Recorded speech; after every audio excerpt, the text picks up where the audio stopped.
Chaz Stanton, are we centered to the camera? I hope we look okay on the screen. Somebody look at the live link and let us make sure that we looking good out here. We are here with one of my favorite human beings, and I've only known you for a few months. Months. I think literally probably just like 2 months. Yeah, I think so. And like I feel like I've known you for like a long time. Yeah. Jay DeShong. Am I saying your last name right? DeShong, yep. So we met at Campus Takeover. Shout outs to Jen G, who's a huge supporter of the South Hill Classic. And Eugenia, thank you so much for all your support. We met at that event, and you were on stage with a few folks who were like in the esports universe. And whenever I was listening to you talk, I said, this is the smartest. I love these humans. Gen G, NBA 2K team in here. Shout outs to them. Wonderful. But when we were talking, I said, this is the smartest person talking about esports right now in collegiate spaces, and I need you in every room out there. And so I feel like it's been like my mission to get you in all these conversations, to get folks to meet you. So thank you so much for being here. How about you start, just introduce yourself to us, let us know who you are, where you're at, and what you do right now. Yeah, so my name is Jay DeShong. I'm the current esports director of operations at Grand Canyon University. I hail from Biloxi, Mississippi, where I'm originally from, and I started the program. What kind of put me on this path was starting the esports program club at Mississippi State, where I grew it from 30 students to 800 students in a year and a half before I decided to drop out. Okay, so you said a whole lot right there, and we got to unpack that just a little bit. So first off, esports in the Deep South. Yep. We don't really think about esports like in the Deep South, right? Because like a lot of, the Deep South, we think about like big conferences, SEC mostly, ACC, kind of secondarily. But we don't really see esports happening at these Power 5 schools. Right. Can you talk a little bit about why that might be right now? And then I want us to go into the conversation about the kind of campus that you're on and what kind of esports y'all do. Sure. I think it has a lot to do with what you see with smaller schools. So I'll kind of try to create a parallel here. At SEC schools, the way I felt, I grew up a traditional sports person. My brother was a football coach. I grew up playing a lot of sports. So I feel I have a pretty deep understanding of the traditional sports side. And from my point of view and from the school's point of view, I think schools like Mississippi State, schools like Alabama don't necessarily see the reason to buy into something like esports because they're bought into things like football, baseball, and basketball that for a lot of colleges that look at esports as a recruiting tool, those things are working and have worked for them historically and have also made them millions of dollars in the process. And so I think for a lot of SEC schools and a lot of those Power 5 schools, the reason why you don't see them buy into esports the same way that you don't see D2 and D3 schools buy into football is because they're not going to be the best or they may not get the same return as they're already getting from something they already know how to do, right? So Alabama already does football really well. They've kind of got that formula down. And so I think, for them to look at esports as this thing that might make them money and might be something that they can, work into their curriculum or maybe they could figure. I think it's really hard for a school like that to buy in, to invest into that when they could just keep doing what's always worked. I think that's going to be something that comes back to bite them in the end, but I do think that I understand their point of view and that they don't necessarily see the value because they've got things already providing them the same value in a way that they understand. So what kind of conversations then do we need to have? Because right now we're at the University of Kentucky, SEC school. Shout outs to Will Levis. Bless him. He finally made it. Second round, I think, to the Titans. So good for him. But he need to put the mayonnaise down. Right. Stop that, Will Levis. We love you, but stop putting mayonnaise in your coffee, okay? But what kind of conversations need to happen in these spaces for them to then see value in not only just esports, but gaming also? Because those are like spaces that, most universities are not invested in. And on the flip side, because we see a lot more investment, like in those, I'm not sure what to call it. I don't want to call them like tier 2 or tier 3 school. Like they're lesser. They're not lesser, but smaller schools. Right, smaller schools. Yeah. So what kind of conversations do places like, UK, SEC, what do they need to have in order to make a transition to better engage sports? And I would say the same one you probably had here and the same one we had at Mississippi State and other SEC schools or Power 5 schools have had to be successful. I think it's kind of flipping the script on what esports is and can be, esports and gaming alike. Esports isn't, just about fun. It's not just about, a bunch of kids getting together and playing video games, at night, Friday through Sunday. It's really, for me, and in my position at Mississippi State, it was helping everyone from students, parents, administration, staff, faculty understand that This is everything you think about football. This is that, just Madden instead. All the things that players gain from it, all the operations that go behind it, all the media deals that can be made in the future, right? This path that we're building, we're just creating the new football for this new generation of gamers. Because the truth is I don't watch football, I don't care about football, not in the same way that I did when I was a kid, because esports is a lot more interesting to me. Gaming's a lot, because that's what I do. I don't play football anymore, right? And a lot of people find themselves in that position. So for me, I think it's just helping them understand that this is kind of the new way to engage Gen Z through entertainment, right? Because that's all it's going to end up being is just another, another entertainment outlet for us to go to, and for a lot of people to kind of be a part of and make money of as being a part of. So I would say just flipping the script and helping them understand that this is just like sports and in the entertainment world. Absolutely. Yep. So you are at GCU, Grand Canyon University. Yep. Shout outs to GCU. I lived in Phoenix for a long time, and so so I'm very familiar, with Grand Canyon. Beautiful purple's y'all. Yep. I love purple and gray. Purple and white. Yep. Purple and white. Yep. It was some hard colors. Like it was like really nice. It was like I like that. Yeah, I like the purple. But GCU is also private. It's are. also a Christian school. They are. Yep. Non-denominational, but yes, they are a Christian school. Okay, gotcha. Yep. So. And you do a lot with esports there. Yes. So I know a lot of times when we have these conversations, we're now we're talking about HBCUs a lot more now, because HBCUs said, hey, y'all gonna talk about us too. I appreciate that. But I don't think we've really talked about, like the private Christian school space. Yep. And I think you all are making like a lot of inroads around esports in really significant ways. Yep. Talk a little bit about what you do there, what kind of structure you've built around esports. Sure. And also what the university makes of y'all. Okay, like when they're thinking about, Jay over there with those games, what's like the conversation that they have about y'all? Sure. So I guess I'll talk about the program and kind of who we are and what we do, right? So at GCU Esports, we kind of live by the 5 C's. I think the first 3 are things that everybody's used to in the world of collegiate esports, and the last 2 are ones that I'm proud of and also hold as the highest importance in our 5 C's. So the first being club. A lot of a common misconception in the world of collegiate esports and really esports and gaming in general is that everybody is a competitive gamer. Everybody's your Call of Duty player that's, playing at 1 o'clock in the morning, or your Valorant player, that's constantly, clicking heads, or your Overwatch player, your League of Legends player. But on college campuses, your audience is typically not your hyper competitive. It's quite the opposite, actually. It's normally, at GCU, we're 70 to 80% casual audience. We're 10 to 20% competitive audience.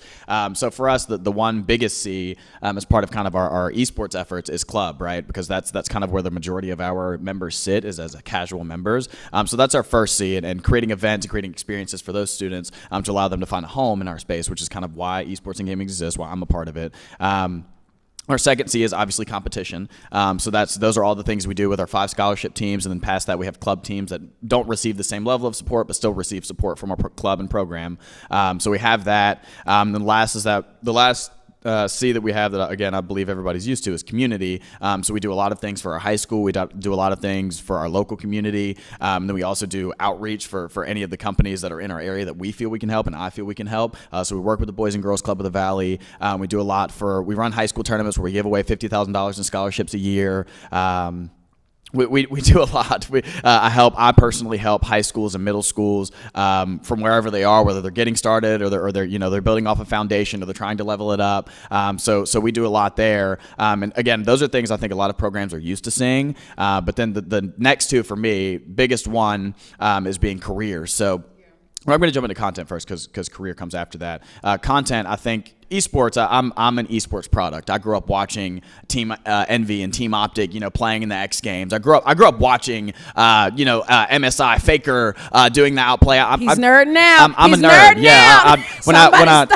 When I hear Silver Scrapes play, it still brings tears to my eyes. It's just like video games is really personal to me. I grew up being personal with video games. So I grew up watching it. I feel I watched the rise of it. And one of the things that I saw, and I know a lot of people who grew up doing the same thing saw, was the content. The reason why we fell in love with esports and gaming, contrary to traditional sports, because we got a window to see who these people are and touch them, right? We don't get to see who Tom Brady is at his house, right? We don't get to, and then if we did, we also don't get to reach out and touch his hand, right? Or at least be in an environment where we go, oh, he's just like I am, right? And we got that with esports. We got to see that Nadeshot's just like us, even at, being a CEO at 100 Thieves, and just like Hex, they're just like us. They're just a bunch of guys who like playing Call of Duty, like hanging out, and just so happen to be really successful at it, right?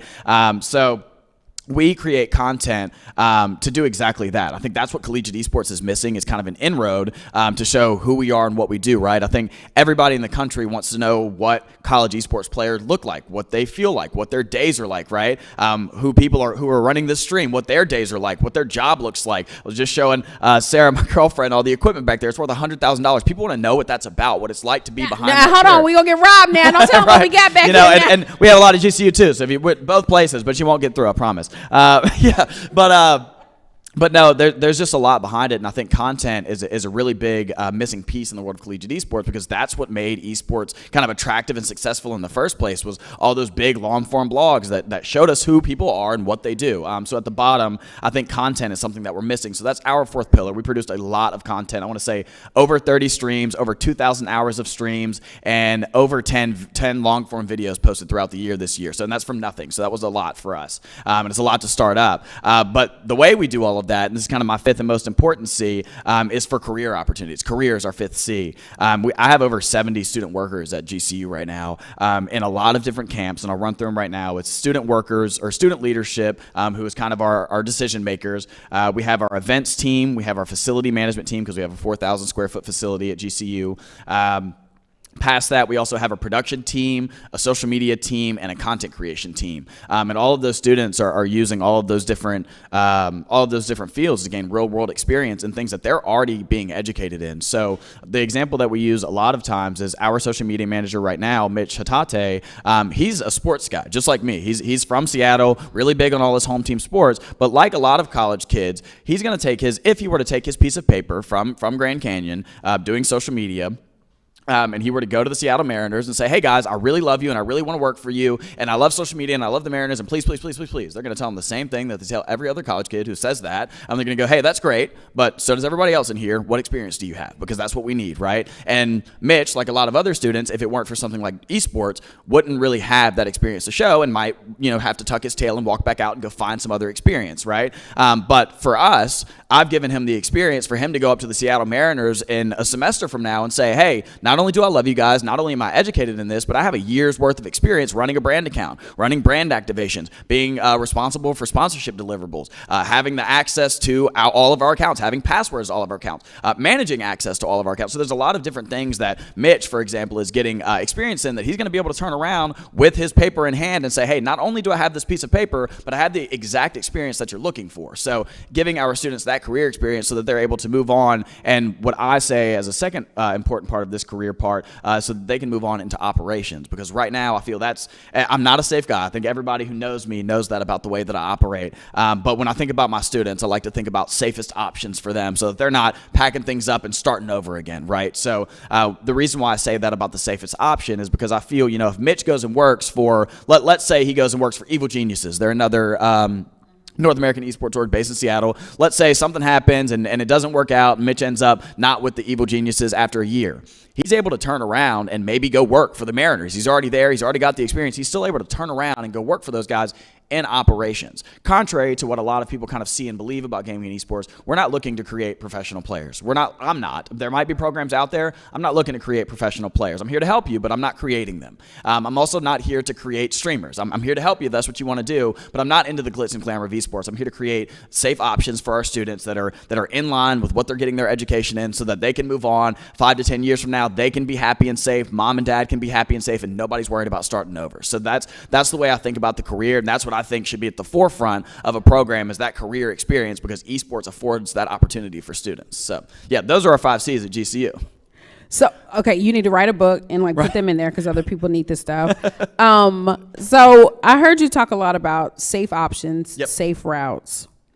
I would argue that you didn't really take the safest route. And in fact, you are a very high risk Yeah. Would you say, is that a I would fair, agree. is that I a would fair agree. assessment? Yep, that's probably nice. That's a nice way to put it. The reason I say that, I know this child's background story and how he got into the space that he's in. Do you mind sharing? I didn't ask you. Not at all. Can you kind of share your path Sure. and how you finagled your way through the back door Yeah. into esports? Every window and back door. Listen. Sure. Listen. Yeah. So I would say it started at Mississippi State, where I came in with my best friend from Biloxi, Jacques, and we basically came in, found the club, and started the Overwatch team. To my understanding, we were the first people to come into the club and say anything other than League of Legends. So the president at the time was leaving, loved that. Handed it to me as a freshman in 2018. I was 30th in line, but for some reason decided I was the guy. Made a really quick demand to make sure that my best friend was my vice president. That somehow worked, and eventually ended up leading the club from 30 to 800. And like I said, somewhere along the way, after about a year, so I was there for about a year and a half. After about a year, I started getting opportunity. My first opportunity was with the Dallas Fuel and Team Envy at the time, rest in peace, doing the first ever Overwatch League home game. And I was supposed to work as a brand ambassador. I was just supposed to, I genuinely thought I was just going to go over there and I was going to smile and wave and, thanks for coming and get my little check. And yay, I worked for the Dallas Fuel. I had my first esports experience. I'm so happy that was great. But, my mom, God, whatever you want to call him, had a plan. And, Jacob, my second VP at the time, we were both there for the opportunity, and they threw us into the deep end as production assistants. So I got to work with a legend, Corey Dunn, doing deliverables for some of the biggest brands in the world, not just gaming and esports, Bud Light, Favor, GameStop, a lot of different companies at one of the biggest events in esports and gaming at the time. And it was a really great experience. I got to meet Puckett, I got to meet Zoe, I got to meet Hex, I got to meet a lot of people that I've been looking up to my whole life and looking at on the internet for my whole life. So from there, that kind of opened my eyes to what esports can be for me. I always kind of knew, but that really showed me like, okay, this can be real, right? I can get paid. My work is real. The things I'm doing, have mattered. And so from there, I kept chasing Mississippi State esports because I really just wanted to make that as big as I could, and it was working. So that's really what I was focused on. And that just afforded me a lot of new opportunities. So I went from there with Team Envy and the Dallas Fuel to eventually TESPA kind of pulled me into the fold with Coca-Cola, where I became it started as just an ambassador with TESPA, but eventually led to me being a collegiate subject matter expert after we won their competition, their summer marketing competition. My team, Team Diet Coke, shout out to y'all, Team Diet Coke. My team ended up winning their marketing competition, and Cassie Forey, the head of the program at the time, loved me and our group so much that she kind of threw me in there as a collegiate subject matter expert in the world of esports and gaming. So I sat in a lot of the conversations about how TESPA and Coca-Cola can work together to activate in the space of collegiate esports. And again, really, these types of opportunities just opened my eyes to the possibilities of gaming and esports, but also maybe the lack of support I was receiving in academia for my path, right? Because up until that... Speak on it. Up until that point, I had failed miserably, and it was completely my fault. See, I don't like him saying that. He said that he failed, and I told you don't do that. The systems failed you. Sure, yep. The system. I don't care what you did. Somebody could have intervened and supported. Sure. So I'm not gonna let nobody say when you fail, that's the system's failure. Sure. Okay. Yeah, Go ahead. And I appreciate that. Yeah. But I failed multiple semesters in a row. And every time I was going off to one of these trips, in Dallas or Atlanta or Florida, or wherever it was, I was leaving very often. I was effectively, going through an argument cycle with teachers who didn't, in my opinion at the time, actually care about my future, because I was working towards something that I wanted to do in my actual future, regardless of whether it related to my piece of paper or not. And I was having this cycle of arguments against something that was working for me. I was having, I had this thing that I wanted to do, that I was passionate about, that was at this point paying me, and then I had this thing that I didn't really want to do that I was paying for, that I was having to throw to the side every time I wanted to chase my dreams. And see, that's where, like a good advisor, like a good professor will identify that and say, hey, I can help you on that path to get you to where you need to be, right, to make sure you're in the right major, connecting with the right people on campus, right, connecting with, all that kind of stuff. That's why I said it's like a systems failure. Sure, yep. Instead of saying, you didn't do this assignment at this time the way we wanted it done, so I'm going to give you an F on this. Like that's their failure. years. Right. Yeah. So that, and I agree. Yeah, I agree. And that's kind of that was the thoughts I was having about school, about Mississippi State while I was there. So I just kept getting these opportunities. I kept failing class, having to skip class, have uncomfortable conversations and arguments over chasing my dreams.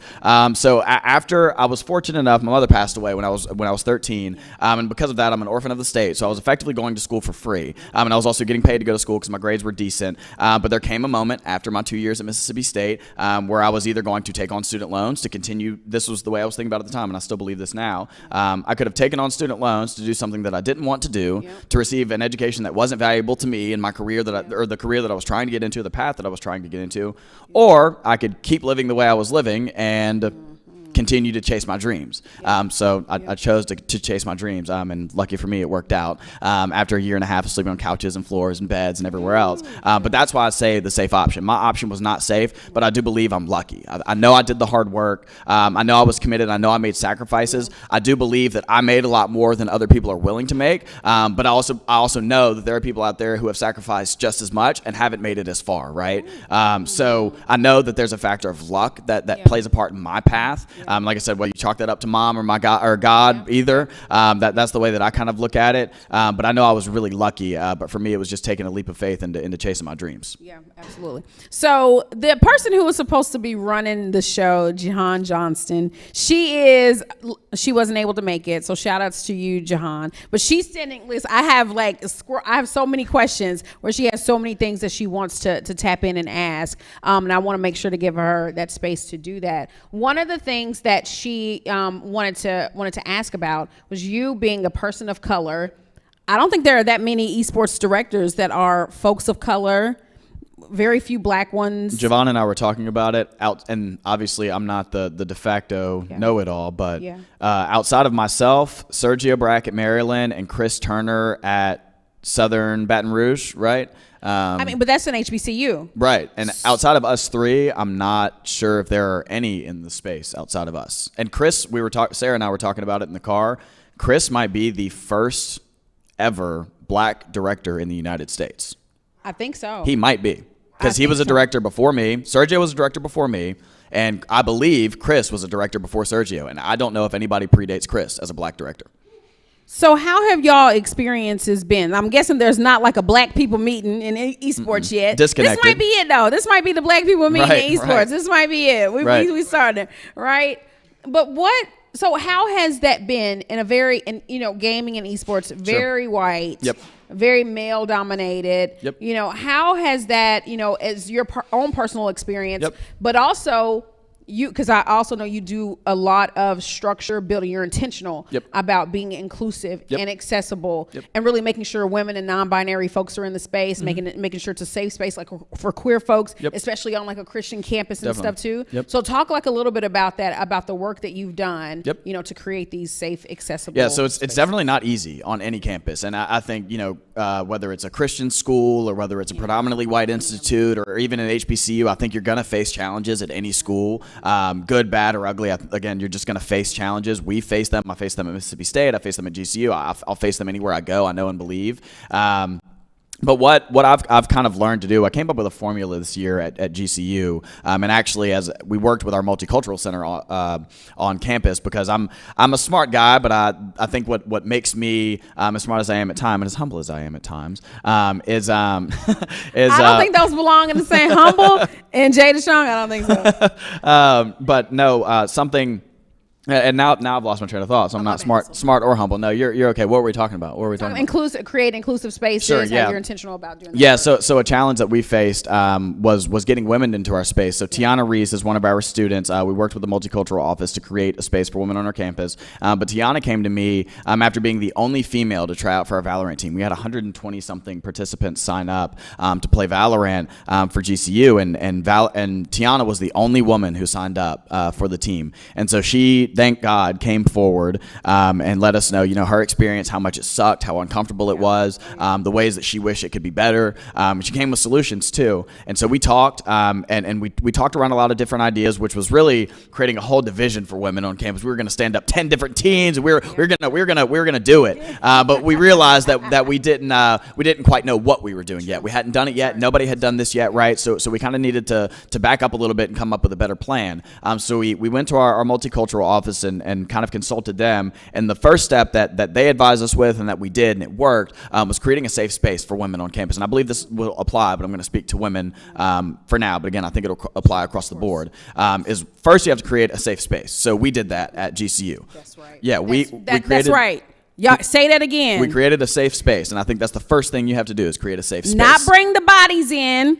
Create the safe space first. Right.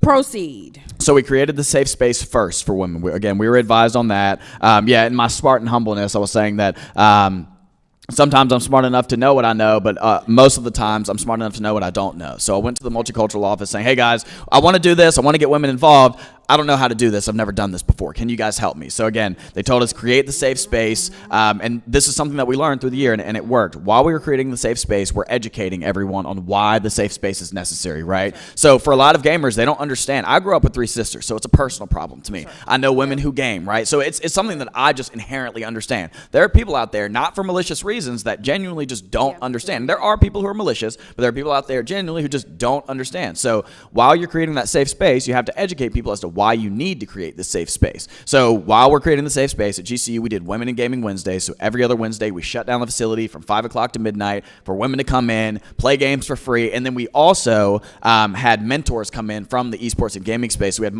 women like Mikey Rauer or Cora Kennedy come in, even marginalized gender folks come in and speak to our women about what their experiences are like, and also really knocking down some of the misconceptions that our girls have on campus about what it means to be working in esports, or what it means to be a gamer, or what it means to be an esports fan, right? Mikey Rauer works at EG, and she'll tell you to her face that to anybody's face that she's a soccer fan. She loves soccer, and she likes video games. She loves EG, but she's not a gamer, and she doesn't pretend to be a gamer, right? She's a great program manager. She's a great lead. She's a great project manager, right? But she's not a gamer, and her coming in and explaining that to our girls really opens their eyes to the possibilities. So we did that. And then while we're doing that, we're educating everybody, whether it's students, staff, male, female, as to why we need this space, right? And then after that, we're integrating. So after we create the space, after we have the educational piece, we start integrating these women into our program. And what that looks like for us is creating a team for people to rally behind. Right now, that's what it looks like for us. So after Tiana came to us,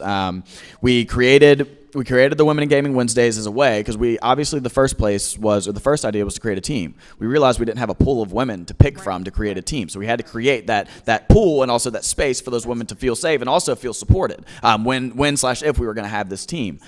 So after we did that, while we were educating, we started to build this team out. We started to build this Valorant team out, and we very quickly realized that once we created the space, once we did the educating, once we built the team, there was still nowhere for them to play.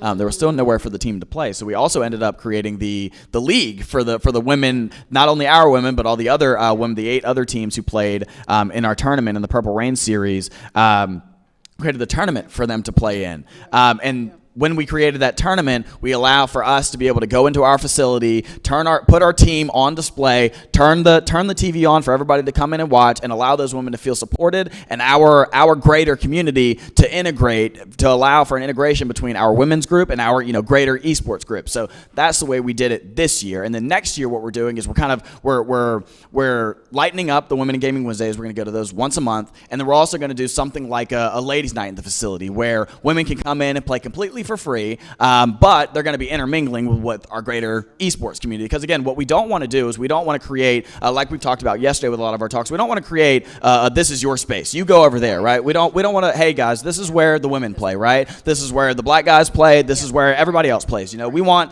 the women to come over here and be a part of our program, right? So we did all of those things, and I say all this because it worked. That's the formula we used this year, and it worked because we went from 3 females last year, 1% of our membership, to now we're at 22% at the end of the year. So that's something that we're really proud of. And so I believe it relates to creating the safe space, educating people while you're creating the safe space, and then after that, integrating them into the safe space that you've created. And I think if you don't have every single one of those pieces, at some point you're going to fail. And you'll look across the board. Some people try to skip steps to just integrating or just educating or just creating the safe space, right? And you'll find that a lot of those people fail. And I believe very deeply that we succeeded this year in creating that space for women and came up with a recipe that we can apply to any group across campus. So next for me is obviously black students. We're going to be going after black students, trying to figure out how to get them involved, because it's not a secret. We are a 99% white program. Everybody's program is that way. So I'm looking to change that, because that wasn't an experience that I loved. I know it's not an experience that a lot of people who look like me love. So that's something that we're going to be changing this year, and we're working again with a lot of groups on campus to be changing, because we have the formula now. So that's the formula, and that's what we did this year to create some safe space for women at GCU. What I say? The smartest dude in esports. Y'all need to listen to him. It's not hard. It's really not hard. I want to open it up to questions. We have some questions in the audience. I know you all had a few. Kaylin, you sent a question over. Javon, I'm sure you've got plenty of questions. So how about you all ask your questions, and then I'll repeat it on the mic so our YouTube audience can hear, and then you'll answer it. Is that cool? Yep. Javon, you want to go ahead and ask any of the questions that you have?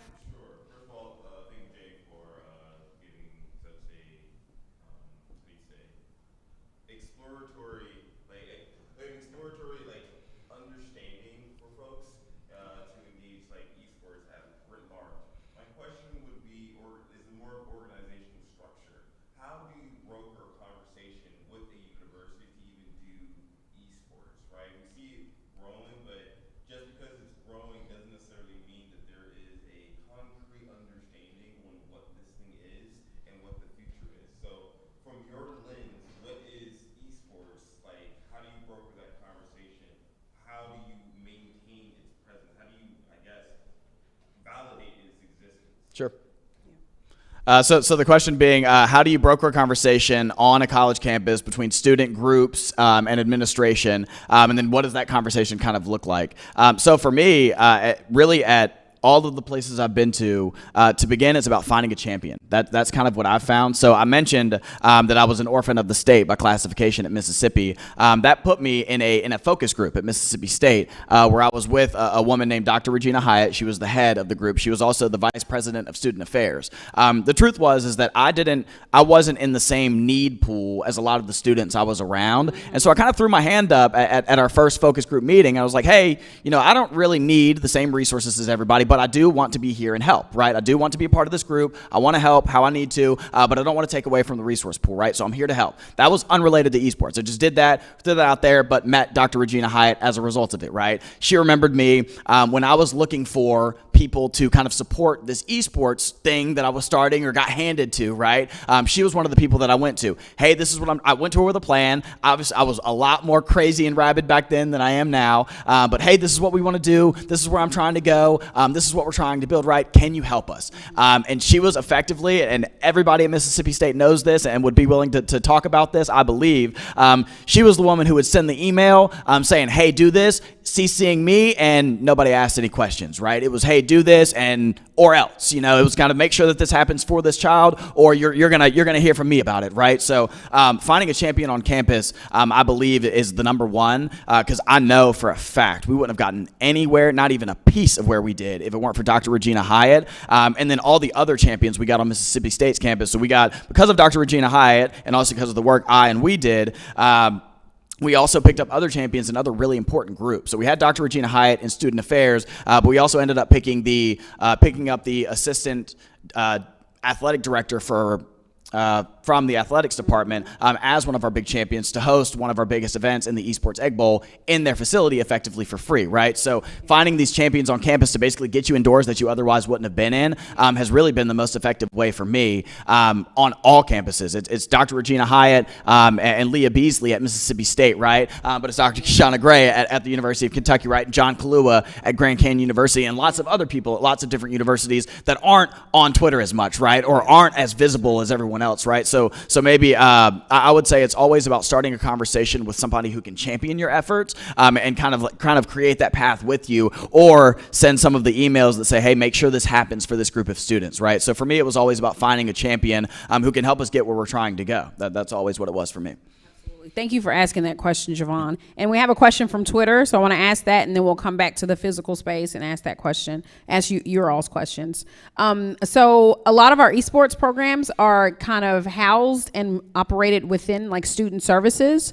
The person on Twitter is asking the question, how do you make linkages like between like esports and academic programs? Because they see that that's like one of the biggest challenges of blending the two, of just going beyond like social stuff and like trying to make the connections with the academic part.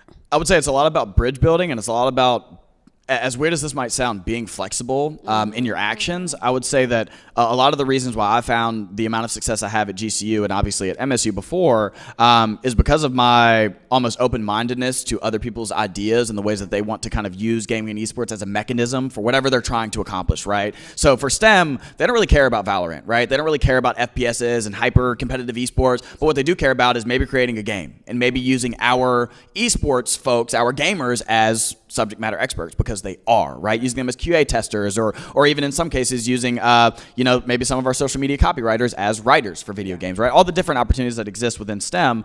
So I would say it starts with kind of, again, opening a conversation with the champions of those different groups, and then being open-minded to whatever it is they want to do related to the game of related to the world of esports and gaming. Because I've just found in my experience that a lot of directors, students, presidents, managers, whatever position in esports have a really, narrow vision of what it is and can be. But I really think esports and gaming can be used more as a mechanism than anything. So I would say starting that conversation with those, deans, associate deans, head of departments, head of programs, and being open-minded when you approach those conversations in the ways that you can use esports and gaming as a mechanism and a tool, rather than, maybe a hyper-competitive or hyper-community focused thing, right? So that's what I would say. Yeah, focus on using it as a mechanism. Gotcha. Any other questions in the room? So you just raise your hands if you do have any questions. So I'm gonna ask another one from YouTube. Somebody wants to know, especially how to support esports. So how do you make money? How do you go find and locate money? How do you talk people into supporting what you're doing on campus around esports? So for us, I would say one is figuring out ways to create effective revenue streams. So I won't give away too many secrets here, but over at GCU, I think we've kind of nailed some different revenue streams that esports organizations can look at. And I'm not reinventing the wheel. I'm looking at professional esports orgs who are doing the same thing and have been doing the same thing for the last 20 years. Shout out to Nadeshot and Hex. But from that point, I think that's one way that esports can be supported. Another one for me, always has been and always will be, is partnerships. Everybody knows that about esports and gaming. We did over 6 figures in partnership value this year. That's in our first year ever in kind of full-blown operation. So that was a really big deal to us, and that is two things: relationship-based and result-based. Obviously, a lot of partnerships and sponsorships are relationship-based, but the relationship doesn't matter if you can't produce results, right? So for us, it's about producing results that companies want to see, not that we want to see, or just that we want to see or our university wants to see, right? So if Rockstar comes to us and says, hey, we'll give you X amount of dollars, but we need, 10,000 people to see our brand through your social media, right? We're going to do that. We're going to do 20 grand of impressions, right, for them, right? Or if Canes comes to us and says, hey, we want to give you guys cash, but we need to make sure that you host 10 events for us and Canes is front and center, or you have Canes at the event using the money we gave you, right? Making sure that we over-deliver on those things so that we build a better reputation of delivering results and also building those better relationships with the people in those positions. So for us, it's about relationships and results in the world of partnerships. And I believe revenue and partnerships are really big kind of drivers for making money in the world of gaming and esports. And again, I don't think everybody knows the way, but I think I've got some formulas that are working right now. I love it. Yeah. That's wonderful. Any other questions? Yes, sir. My question is, I heard you mention earlier about the percentages of students that were competitive gamers versus the casual gamers. How did you go about getting that information as far as figuring out which students are the competitive students and which ones are the casual? And how did you go about bridging that gap between both the competitive and the casual gamers, like as far as events and stuff like that? Sure. So, with the question being, how do we effectively classify our community members versus our competitive members, and then what do we do to kind of bridge the gap between your casual players and your competitive players, right? So for us, one is data collection, and I think that's another piece that related to partnerships that a lot of esports clubs and programs miss out on. Shout out to Garvey, Mark Candela, for letting me know that in 2018 when my brain wasn't even fully formed enough to understand what he meant by it. But data is a big driver in the world of gaming and esports, and really in all things, right? We live in a world where data drives everything, right? So we collect data on our students from what year they are in their class, from where they live, right, to what their interests are, what their favorite brands are, why they play in the facilities. So we'll ask our students, are you a casual gamer? Are you a competitive gamer? Are you somewhere in the middle? What do you see yourself as, right? And we collect that data, and then we use it, right? We put it into context, and then we use that data. And then past that, building the bridge between those things, which is something that a lot of people don't think about, but that bridge is not always there because I'm sure gamers know, but casual guys don't always love competitive guys and vice versa because they're different, right? They're different in the ways that they view things at times, right? Your Fortnite guys are not like your Stardew Valley guys all the time, right? They have similarities, but at the surface, they may not be exactly the same, right? But for me, it's always been about creating experiences for students that help them understand that they're not too different from each other, right? Whether it relates to gaming internally or gaming in athletics, right? Externally, right? It's always about, bringing students together, whether it be an event, whether it be a watch party, to show, hey, football player from Kentucky and Valorant player from Kentucky Esports and Stardew Valley player from Kentucky Esports, you all love watching Valorant together, right? Or you all love playing Hearthstone together, right? Or you all just love the artwork of League of Legends, right? There are things that we all share about gaming. It's why we all call ourselves gamers, right? So it's showing everybody that we share things that we all love, but I think it's about showing students that connection that we're talking about, and showing them again that we're not all too different from each other. You just like to shoot people a little bit more, and I like to farm a little bit more. That's just kind of where we're at. Yep. That's the tweet right there. And that's a good place to stop because we're going to have to transition into our next panel. Jay, thank you so much for being here. Thank you so much for sharing. Let's give him a round of applause. Almost clap for myself. Absolutely. Of course you should. Clap for yourself. And so next up, we'll be speaking with Stuart Lipson, our good friend, dear friend. You don't have to come down yet. We're going to have a transition period. So if Chaz Stanton, I'm not sure who's in the back room, if y'all can give us like a pause screen, like a be right back. Hey, Chaz, if you can just give us like a pause screen, and then we will be back probably like 5 minutes. I think 5 minutes will be enough. So we'll start the show back like around, like 5 minutes, and then we'll get it going. Thank you all. Thank you, friends. You're amazing. Awesome.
You don't have to talk as fast as Jay. You don't have to talk as fast as Jay. Listen, he's got to fill that in there. That's right. And if you want the world to hear your words, you got to turn that on first. Yes, sir. And then you got to keep always the that. weakest link in the chain, isn't Yeah, it? it's all right. That's all right.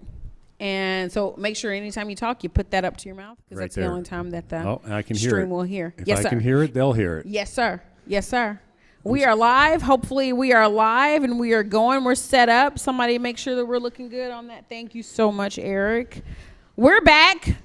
Our last session for the South Hill Classic. And we have a comedy show at 5 and also DJ Erin Green from Lexington, Kentucky. She's an amazing DJ. She's going to come through and chat with us. Not chat with us. She's going to DJ for us. My bad. Before and after the comedy show. And that will conclude the South Hill Classic. A few shout outs. Shelby is here from Gen G. We want to shout out our generous, amazing sponsors. Gen G, who's always amazing to us and supporting all of the things that we're doing around gaming, streaming, esports here at the University of Kentucky. Shout out to Gen G. And also Eric. Eric, the lovely human who is the steward of the space and who allows us to live here rent-free. First off, he doesn't charge me for anything to do. I know, right? Don't be giving away don't give away his secrets. I think the rates just went up. He don't charge me rent. Thank you, Eric, so much for being so amazing. And also the beautiful people behind the scenes who are running our stream. I believe Stanton and Chaz are back there. Thank you, friends, the lovely humans from our esports team and also our local Cornerstone team. Thank you so much. We're here with Stuart. Stuart, friends, welcome, Stuart. Let's give Stuart a round of applause. Thank you. Thank you for having me. Absolutely. It's been fun. So I want to let the world know who Stuart is. And I'm going to let you introduce yourself because you've got a lot of background. You've got a lot of knowledge, a lot of history, a lot of experiences. But you come to UK via Heath, our liege, our wonderful leader, who is now the VP of Operations. I want to put some respect on that beautiful title. Partnerships. Partnerships, my bad. Is well earned, and he is really building and growing and doing a lot of amazing things. And so I'm glad that we can just exist in the universe of Heath somewhere, even though he said the next time we meet it wouldn't be till like July. But I'm like, that's fine. I know you're busy. You go keep. The good news is he said he'd meet with you. That's again. right. He would. He did say yes. But he made the connection for us, and I want to talk a little bit about what that looks like. So that last question that we had asked, for those of you who tuned in and heard us talking with Jay Deshawn, one of the questions that somebody asked, and one of the questions I often ask is how do we make the connections between academic programming and like esports, gaming kind of programming. And I think you were kind of like that bridge for us, where we were able to kind of see what that looks like. So I'm going to let you have that. Let us know who you are and give us a little bit of background of who you are. And then I really want to talk about what our partnership has looked like this year here at the University of Kentucky. Well, thank you. I appreciate the opportunity to be here. I appreciate you because we landed on you and you said, okay, let's see. Plymouth Rock. So indeed, indeed, yes. And we weathered our first winter together. We did, indeed. So I want to acknowledge Marcus Howard because he introduced me to Heath. Yes. I come from the business world. So one of the things we teach the students is it's really good to be able to speak in the language that the people will understand. If you're going to work for or you want to work for a company in France, good idea to show up speaking French. So I've been learning the world of academia since I got my master's degree a number of years ago in the management of technology. So you get credit, Dr. Greg Kishana, for helping me get past 101, 202. I'm in the 300s now. Awesome. So I love that. Thank you for that. So I'm a business guy. I come from the world of commerce. I've been doing innovation and technology work since 1996. Started when the internet was first going to dial-up and then broadband and interactive and mobile and on-demand and now fast channels. And I fell into games in 2016 when we created the Esports Ad Bureau. That was when people were starting to show up at the Barclays Center for ESL championships, and 18,000 people filling an arena. And instead of watching basketball on the main stage, you've got people competing, playing video games. So I come at it from the media perspective, and people will say, why games? And I said, that's where the audience is.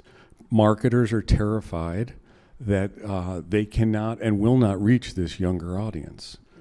Our job, my job, is to build that bridge to help them understand how. Along the way, we discovered that the scalable and sustainable way to build those bridges is to help get gamers into good jobs.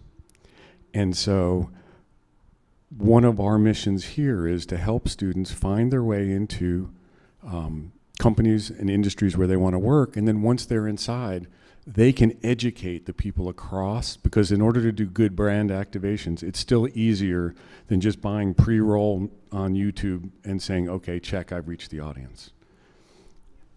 I love that.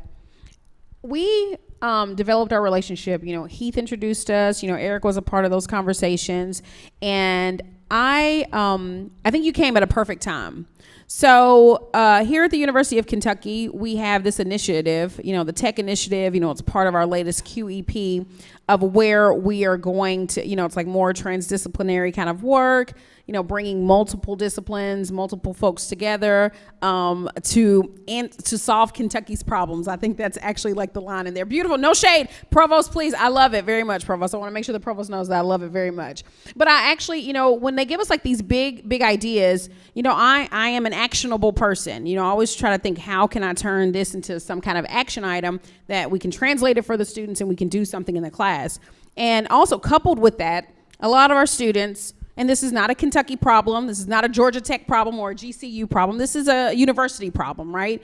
A lot of students say, we have these beautiful experiences on campus, I got this shiny degree, what do I do with it? What am I supposed to do with this right now? And that's why I think you're such a good bridge, Jay. Why Jay is such a good bridge, of making the connections between those, translating the skills that you learn.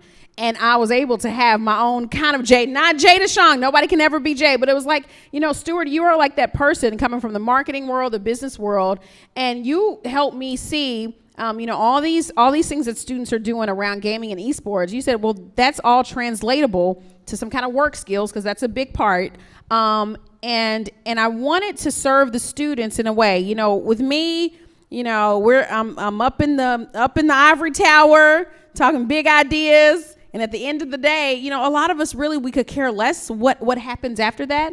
But I want to do better than that. I care about, what students are learning and if they can translate that into something to get them a job when they leave from us, right? So I took that serious. So talk about then the kinds of things that we then did, each week. When we built this new class, we built a brand new curriculum, and then we said we were just going to try it. So you want to talk a little bit about what that structure looks like each week, and then kind of some examples of what we did. Yeah, that'd be great. I want to jump in on the technology piece because I have been helping companies, primarily content companies or distribution partners or the technology companies behind them, leverage that technology to increase their impact, their reach with their respective audiences. So coming in here, and this is a universal experience that everyone who's ever gone to school anywhere, sitting in your seat saying, when am I ever going to use this? Yeah. And so through your good graces and writing, rhetoric, digital studies, I created a slide for it right out of the gate, which is everyone's a writer. Yeah. You set the platform and created the opportunity.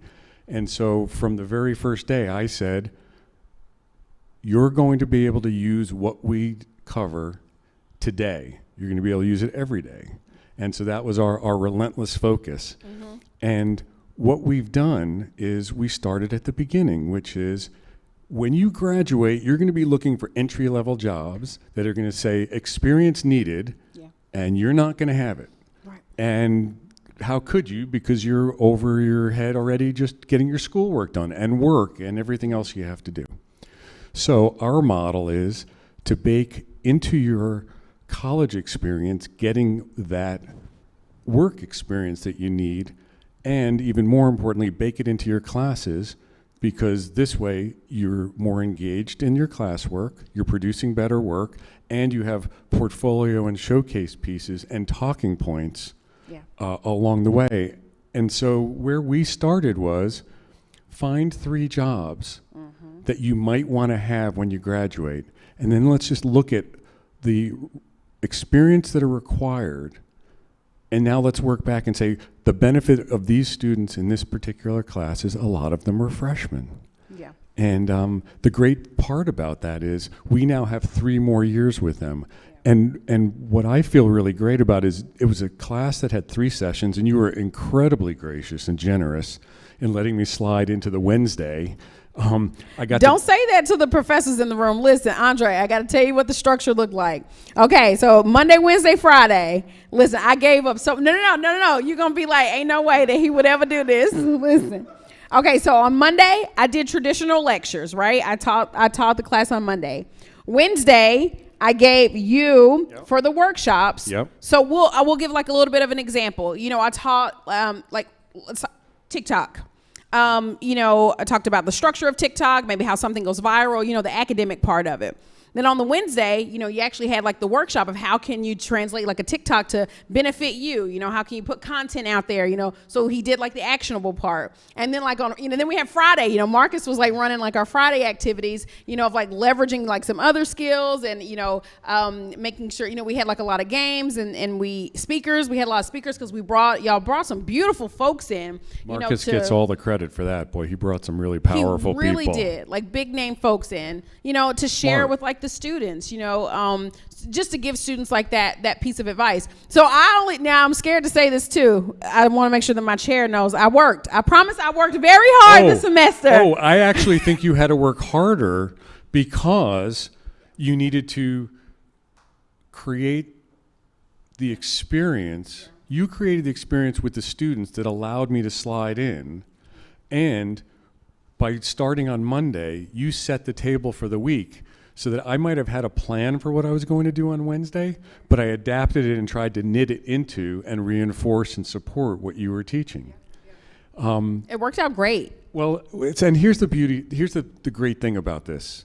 It fits wherever you are on your own terms. So I'll give you an example. We're working with Dr. Krista Lee Malone up at the University of Wisconsin-Madison. She teaches game design. She runs the game design certificate program up there. We started the workshops there on Wednesdays from 5 to 6 Central Time last January, courtesy of Ashley Lax, who we're working with still. She was at Reckwell.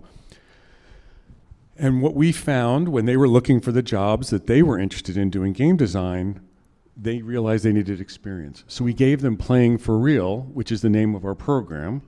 And the reason we called it that is if you had if 4 out of 5 dentists recommend sugarless gum, 8 out of 10 people will say, I'd rather play than work. So Playing for Real. Yeah, you play all these games, since you were a kid, and if you're playing video games, those skills are transferable. So we created a summer camp where we had 7 students start creating an outline for a game. Now, if this ever becomes a game, that's going to be awesome. But in the meantime, they have talking points, they have showcase portfolio pieces, and Dr. Malone made it work within what she was responsible for. In the fall, they created an official club at the school, which she is the advisor, and she took on 5 students as an independent study doing game design, and we're now going to have our first pilot of it, I think in the next couple of weeks. So any faculty, the whole point of this is if you plug in Playing for Real in the way that it works for you, you will have more engaged students. They will do better work. You can learn more about games if you're not a gamer because you can incorporate it in your assignments. If you're an English professor and the assignment is to write a paper on the hero's journey, and you invite your students to, and if you want to write it about a character in a video game, here's the format. You first have to pretend that whoever's reading the paper has no knowledge about the game or what it's about. So this way it's introducing it, framing it, going on the hero's journey. The professor, by definition, get smarter about the environment by virtue of reading the papers they have to read anyway. So we're all about the fact that everybody's got a full plate. They only get down to number 3 on a list of 10 things. So we're about working smarter and getting more from it. I love that. One of the other things that I want us to talk specifically about our class. So Good. this was It was unbelievable. It really was. It really was. So the class was Word 210, social media, and I think I'm thinking a lot about how this might translate to other spaces too. I think social media was just one of those things that was just so seamless and easy for this. So one of the workshops that you did was like building out like their LinkedIn. Now we had like a conversation, the faculty in our department, we don't ever really think about LinkedIn as like a social media space like we do like TikTok and Twitter. And I think now these younger generations are like forcing us to. I hate LinkedIn. I don't hate it anymore, but I hated LinkedIn. It's ugly, it's silly. And I felt like that was always like, that's that capitalism space. I was like, that's just where you go when you need a job or you got something shiny. But you helped me like transform my thinking like about LinkedIn. And so, talk a little bit about the power of LinkedIn. The other thing that, Stuart did, he shared space with my, on Tuesdays, we host the Camp Kiki Academy. And so that's a group of students that Success Academy. Right? Yes, absolutely. They're from the Success Academy. They call it Camp Kiki, so Camp Kiki, so y'all know. But they're from the Success Academy, and these are young folks who may have struggled a bit in school, struggled academically, had maybe some behavioral challenges. So for those of you who are from the old school, y'all remember like this was like the school they call alternate school. Y'all remember like the kids that had to go to alternate school, bless them. And really, these are kids that a lot of scholars call like, they're disposable. They're not valuable anymore, because they don't have like clean and neat pathways to college or to jobs, right? Well, they also don't fit the factory system to accommodate the majority of the students that they need to get through to then be employable. Exactly. And so these are students who are near and dear to my heart. So we've built out, the semester long programming with them, where they come to campus on Tuesdays, and we had a LinkedIn workshop with them, right? It was great. It wasn't it was so much fun. Yeah. So talk to them about what you did. So you have these kids. So here's why LinkedIn. Again, I promise I'm not lazy, but I'm committed to not making anything harder than it has to be. It makes me nuts when I see people who are like, I finally got this done and it was so hard. I'm like, yeah, but if you'd just gone that way, it would have been a whole lot easier. Yeah. So LinkedIn is an efficient place to find jobs, companies, and people. One-stop shopping. And the whole notion of this is instead of that scary question on the white sheet of paper of what do you want to be when you grow up, you harvest and curate the words, the language that's being used, and you pick up the pieces and you can make the puzzle that you want to see. And then once you get a handle on, I want to do this, then you can then refine the kind of jobs you're looking at. Well, with these high school students, what was so much fun was we put them in front of LinkedIn, and all we asked is, what might you want to do? Yeah. And we came away where all we wanted to do was widen their view of what's possible. Yeah. And it was terrific. Yeah. And what we've also found was, going back to the TikTok piece, I think one of the reasons, first of all, I love your homework. I love the fact that your homework is in class. And don't tell Dr. Brock that. No, but Dr. Brock don't believe in none of that. Oh, well, here's what's great about that. I'm hoping Dr. Brock isn't within proximity to throw something at us. The great thing was we created 3 to 5 questions, Google Doc in class. And we were able to we were able to learn more about what they cared about. Yeah. We were able to then tailor what we were talking about, how we were talking about it. And we gave them the opportunity where we gave them Mad Lib-like questions. I want to get experience doing, fill in the blank. Harvest that language from LinkedIn. And it goes back to, again, if you want to work in France, speak French. If you want to work at a particular company, it's really good to customize your language so that they'll recognize it, which is even more important now when machines are the first screening. Yeah, that's right. A lot of people consider me, I'm a radical professor. I don't think so, but people say that I'm radical. I don't really believe in homework. I don't believe in grades. But I'm also fortunate that in the things that I teach, I can be flexible and I can do these so-called radical things. I'm not teaching rocket scientists. These are not going to be folks who are going to go and have to do surgery. But if they are in those spaces and they have come through my class, then, I want them to think ethically about the things that they're doing. I want them to think, culturally, have some cultural sensitivities and some cultural competencies, about maybe their treatment of like Black women, like in the office, in the medical space, So I say that because I don't want people to devalue the things that I do, because I think it's actually very important. I actually wish I can get more students. My class should be cool. I think every University of Kentucky student should come through. I see Eric's going to agree with me, actually. Because I think, the things that I teach, are so broad, and then we have all these beautiful conversations, of understanding one another, understanding like people's experiences, and also just making sure that students have like a safe landing space. I often consider my class like that safe space. When everything is going to shit around you on campus, in finals week, you're failing, you're stressed out. And then students, they know that my class is not the class that they have to stress about. And I've gotten a lot of thank yous, from folks. Like they said thank you, to Stuart and Marcus. It took them about 6 or 7 weeks before they actually felt comfortable, like, maybe they're not setting us up to knock us down. Talk about that a little bit more, Stuart. Why was this so wild and radical to them? Well, I think every other class, there's a syllabus, there's a curriculum, there's responsibilities, and a lot of other professors and instructors and all sorts of experiences, it's all about measurement. Yeah. Where yours was really about impact. Yeah. And the impact was measured by engagement. Yeah. And so you created this platform and a safe place, and it just kept building on itself. Mm-hmm. And I have to say, here's one of the metrics. If people are saying, wait, this is not for me, and this doesn't work, or I don't care. Right. We did a survey at the end of class, 51 students who would like to continue working on this over the summer, not for credit, not for pay, and around their own schedule, so that they can get the experience on their resume, playing for real, summer 2023, 29 out of 51.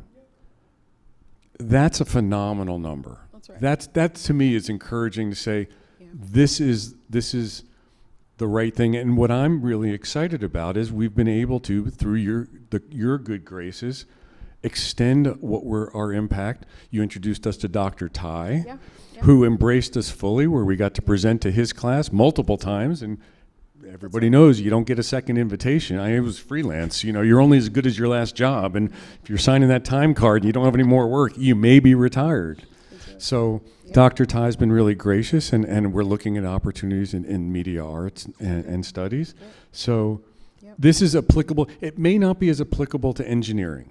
It may not be as applicable to pre-med deep sciences. See, I think it's applicable to everybody. I do too, but we're going to work our way like rings of a tree. Yeah. What we're doing is we're working with the willing. We're not in the business of trying to convince anybody to do anything they don't want to do. And you provided that safety even in the classroom, where some students were showing up because they had to show up, but some were jumping in. Yeah. And those who jumped in, and I'll give you an example. One student. So we had asked early on. One of the questions we asked was, "What do you like to do just because you like to do it?" Yeah. And one student, is it okay to use her name or yeah, just the first name. Alexa. Yep. Oh, she would be okay with sharing. Okay. Yeah, she would. Yes. All right. Yeah. So I was waiting for the machine to say yes. What would you like? So I get it. It was late. Alexa. Alexa. I forgot about her. So when one of the questions we asked was things you like to do just because you like to do it. Yeah. And she said she liked making videos on TikTok and social media. I said, hey, we can put you to work. And what do you want to do this summer? She said, I'm looking at an internship back home. And I said, well, we can put you to work on Playing for Real now. And she created a video on her own time, and it was beautiful. And what was great is she didn't get the internship that she was looking at, but she got 4 other opportunities Yeah. talking about this experience and showing them what you did, where they said, hey, can you do that for us? That's right. And that's another thing people have to realize. Like, we gave them like on the spot dice spin, on the spot experience, Yes. you know, Yeah. where they were able to use the skills that they were learning like in the moment. And one of the things that I thought was like really cool, come on in, friends, come on in. Hi. As our lovely friends from Eastern Kentucky University, my alma mater, and the place where I spent a lot of my academic years. Thank you all. Oh, and the baby's here. I'm so excited. So excited. One of the things that Oh, I good, a thought new was- recruit. The new recruit. There we go. Let's get them all in. One of the things What do you that want to I be thought when you was- grow up? See y'all. I done lost my thought. I got so excited when I see these humans. Like, I get so We excited. were My heart talking gets about overjoyed. Alexa and Oh yeah. So, you know, they were able to like get like on the spot experience to translate it. One of the things that we did, you know, the University of Kentucky has this really massive, beautiful career fair. And I know as Oh, that professors, was we fun. often tell students, go to the career fair, get the experience, go talk to people. And then we never really give them like the how-to of what to do when they go in there. So they're like, I'm supposed to go in there and do what? And then we say, well, print out your resume and do what? You know, so one of the things that Stuart did was get a whole workshop about, okay, this is what you do when you're talking to potential employers. This is what you do with your, so talk a little bit about Okay. that and why that's important and why Oh, that's necessary. And it was so much fun because we did it in a general sense to the whole class. And I said, if you are going to the career fair and you want me to come with you, I will be off camera, as it were. And so we said, there's a list of companies that you want to speak with, and there may be a list of companies that want to speak with you. Yeah. And what we did was that with one particular student who wanted to do robotic engineering, he got interest from a number of companies that really wasn't in the sweet spot, Yeah. but those were great practice. So what he did was I worked with him. First, we walked the floor just to get comfortable so he knew what to expect. Yeah. And we scouted where the booths were, Yeah. mapped out who he was going to go in what order. And then we went to the company that he was least likely to actually end up, and he thanked them for their interest. And he made eye contact, and he got comfortable, and I was off on the sides looking at another booth, watching him. Yeah. And then afterwards I caught up with him as he went around the corner. I said, so how was that? He said, man, that was nerve-wracking. And I'm like, good, let's do it again. And then he got accosted by someone else who said, hey, we want to tell you about our company. And I walked in. So by the time he started going to the list of companies he was interested in, he was warmed up, he was comfortable, and he had his rap down, like he knew what he wanted to say. And I asked him that, and this was the really rewarding thing. The next day when I asked, so how'd you do? He said, by the time I got to the company where I really could see myself doing something, I made such a good impression, they called me back today to come back for another interview. All And right? Winston, right? I'm sure he'll be okay with us saying his name. Yes. You can say it. Absolutely. You know, I'm And waiting so- like, odd job. Right. You know. So Winston, That was- really quiet, reserved student, African American, dreads, you know, so there's all this kind of conditioning and programming that he already has before he even enters, you know, before he steps foot on a campus, right? So much messaging that has already been sent to him about, you know, how he's not valuable, not smart. And then he's in the engineering space, you know, so that's a very white space, very male dominated space. And so I felt like a lot of our students, you know, we had to like build up their confidence. Oh, absolutely. You know, to help them. And so I love this model. He was like, okay, well, you don't really want to work with these companies. Just go and build up, you know, that stamina and that strength and that confidence so you can, you know, you ready for the company that you do want to talk to. Well, and one of my strategies is like if you've ever grown strawberry plants, they shoot off runners. Well, Winston's our first success story. He's the strawberry plant, and now he becomes. That's beautiful. Because one of the things that we focus on is find people who are ahead of you, and this is where it ties into the alumni, which is what do you know now that you wished you knew when you were in my seat.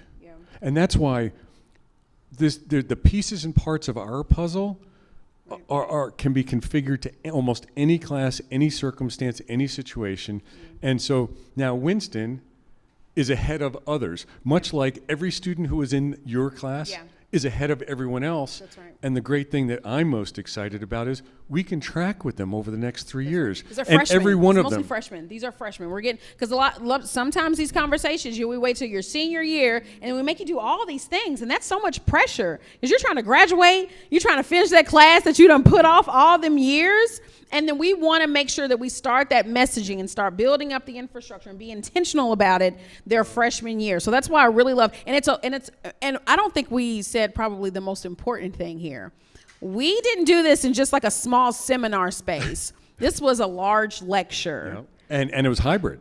Hybrid also. So some in person, some were on Zoom. And This is I was in 100 Connecticut for a bunch of the And you were in time. Connecticut for the most part, 130 students. Yeah. I just need to make sure the provost heard that. Yeah.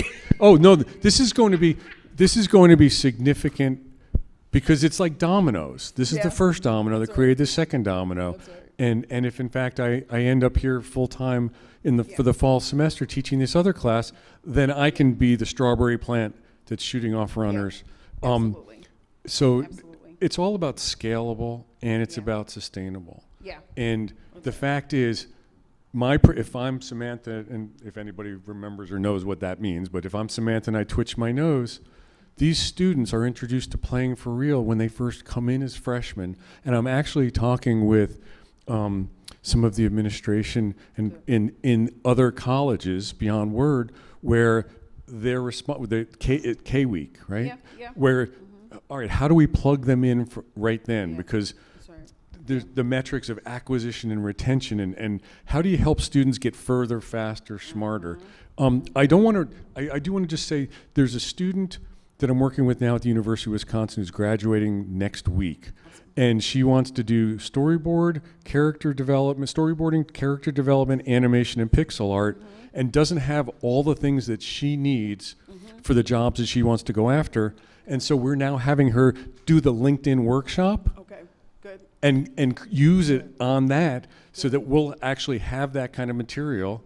And she's got portfolio pieces and talking points so that if she doesn't get a job 2 days after she graduates, Right. she can keep plugging into playing for real Yeah. and has fresh things to be talking about and references. Beautiful. Do you want to talk a little bit more? Because I think we're probably winding down to our last 5 minutes, and then I'll open it up just in case anybody had any questions. But can you talk? Oh, Bewitched. People on Okay, YouTube good. they know the reference. Well, they what's know funny it. though is because We old Abby. We well, once the kids were giving you a hard time because you were born before the year 2000, I'm like, I am they not didn't believe even. I was 40. I was like, I'm 40 years old. Y'all, they're like, what? I said, I'm not 40. telling them when I was born because would it matter if it's 1900 or 1800? You know. I remember Dr. Brock was mad at his students because they kept talking about like you were born in the 1900s, and why he got mad. He was like, yeah, I was born in 1900s. I remember that sweet. Well, my kids will say, 1800s, 1900s, Late doesn't matter. I love it. Talk a little bit about the structure of playing for real then. And All right. also, how can people tap into it? How can they plug into it? So we have yeah. a Discord server, Playing for Real. We'll also make sure that we post my contact information. We can accommodate as many schools, as many students, as many. It's totally configurable. It's like a puzzle. You open up the box. We can plug it. We're not confined by any boundaries. And here's why we've been successful. So Eric says to me yesterday, boy, you're really good at networking. And I thought, you know what? Let me tell you how I do that. It's literally working back from what matters most with whoever you're talking to and say, what's your biggest, hairiest problem? What do you care most about? And then if you can come up with a creative solution. And so we specifically designed Playing for Real because there's so many, it could be Candy Crush, Farmville. This is not about League of Legends. This is not about the 12 kids playing varsity esports, which, by the way, I do want to just spend a moment because we sort of jumped over. To me, the esports is education and engagement. Because a college student can say to a potential employer, and this is a lot about what Playing for Real is, we teach them who to talk to, what to say, what to do, and in what order. They can say, I see that there's an awful lot of experience required for this position. I have it in a different environment. I've been playing video games for 10 years. I know how to figure out what the game is. I know how to figure out what the obstacles are. I'm persistent, I'm diligent, and I have a strong work ethic. And most importantly, the forum of digital electronic games has given me the skills and talents to respond quickly to changes in the environment. And if there's ever been a professional environment, whatever the field, we're in it right now. Yeah, I love that. Wonderful. Thank you for that. Thank you for giving me the Yeah, opportunity to of share that. course. And so, yes, so you, it's you, Go ahead, keep going. so it's Stuart Lipson. You can find me on LinkedIn. Oh, okay. Oh, I'll do it when I do it on the phone. It's Stuart, S-T-U-A-R-T, Lipson, L-I-P as in Peter, S-O-N like noodle. Find me on LinkedIn. Just if you Google it, I'm not the attorney that does real estate deals in Florida. I'm the other one. That's hilarious. Yeah, is it? Fantastic. Yeah, every now and again I get calls from those folks. I'm like, yeah, you're probably the only people I can't help. I love it. That's what's up. We had And I'm sorry, I do want to just say this. I think it's really important to take the important things really seriously. And to not take the things that aren't important seriously. And it's a real skill to know where that line is. yeah, yeah. And so I take what I do very seriously. I take the impact on the students really seriously, because you don't know what kind of impact you're going to have anywhere at any time, even just holding the door open for someone or just a smile. Yeah. I don't take myself very seriously, but please don't let that dissuade you of like, oh, he's not an academic. Absolutely. That's what you get being married as long as I have and raising 3 kids. Oh, I bet. I bet. Are there any questions from our physical audience, and also folks are tuning in on YouTube? I know there are some comments people really love. You know, they some folks commented saying they love this direction, they love this model, they love our engagement with students. They said that they would love to see this scaled up in other spaces, like to see this kind of model. It's tough. And I think it might Can you be tell tough. me when they say other spaces, are you talking about beyond academia? No, or- like other classrooms. Oh. I mean, because most professors are not going to give up like the space that I've given up, like giving up like Oh. instruction time. So I think you all had kind of missed, you know, what I was talking about earlier. You know, so Stewart was one of our partners, you know, to kind of help get students like professional development skills. And so I built that into the class. And so, you know, a lot of folks were like, you know, maybe he can come like once in the semester. And then, so for me, I feel like that it's like a muscle that has to be worked out, you know, and that students have to develop that, you know, 'cause they don't know, you know, so, and also I didn't believe in grades, you know, so it was like a menu. Although you didn't tell the students that, and even up to the very end, they were still like, am I failing? I did. I told them I don't believe in grades. But they I still told them I didn't- love giving but they A's. didn't- I'll give you an A. Just show They up. didn't Just they come. didn't believe it. So here's what in the innovation technology work Dre I've don't been like doing that. in media and entertainment, in the media and entertainment space, you find people who want to do innovative work, but then they balk because they don't want to get fired. Yeah. And everybody wants to be first to be second. Well, the fact is, you let us be first. Yes, sir. And so you were first, and as a result of that, we've got a number of initiatives here across the University of Kentucky. And I will say this, it will not work everywhere Yeah. if you don't have all the ingredients. This place where we're sitting right now was remarkable. For the time I've been here, just this week, when they have had high school championships, this morning they had students who won a high school science competition, women, young girls. So the fact that this place exists at all, because from the top, that's like we recognize the opportunity. But do not be dissuaded. You do not have to do it the way we did it with your class. Dr. Malone, we're doing it differently. It's part of why we do these free Wednesday workshops during the semesters that anybody anywhere can sign in. And then, if you want to drill down or dig deeper, my favorite question is when someone says, can you help me with this? And I'm like, yup, let's work back from what matters most. Where are the guardrails? And I'll stay within the lanes. I love that. Beautiful. Y'all know I like ending an event on time, and earlier is better. So, but I do want to shout out, all the folks who showed up physically, all the folks who have tuned in on Zoom and YouTube and participating in the Discord. Y'all are amazing. I also want to make sure to shout out Dr. Anderson, Dr. Rachel Anderson, real doctor. She's an MD over at the University of Kentucky Medical School. So she's been tuning in, and she wanted to shout out Jay and everybody here, saying how much of a beautiful event this was. She's been working, so she appreciated also the streaming opportunity so she could still participate. Yep. I can't let you have the last word because I have to say this. No, but wait. I'll let you say what you got to say, but then I'm still going to have the last word. So I'll let you get it. Does he not? Oh. Does he not? Hey, I mean, I forgot about the being does he married know who thing. I I forgot who the wife was. Got it. You're right. There's no benefit to sleeping with one eye open the rest of your marriage. I got that. am? Go ahead. Anybody, you have your word. anybody who gives you a hard time for it not being, 1, 2, 3, 4 is missing not only the boat now but the future, because esports in Scottsdale, Arizona, at the YMCA, 8 to 12-year-olds, they created a room and they're having competitions, and in their description of what they see esports is, it's a place where kids can be who they are and excel at what they are good at, and they're 10 years from now. And so I just want to acknowledge and just what you're doing and how you're doing it is the future, because you're keeping one leg in the traditional requirements of how do we satisfy what needs to be done on the academics, but you're meeting the students where they are. And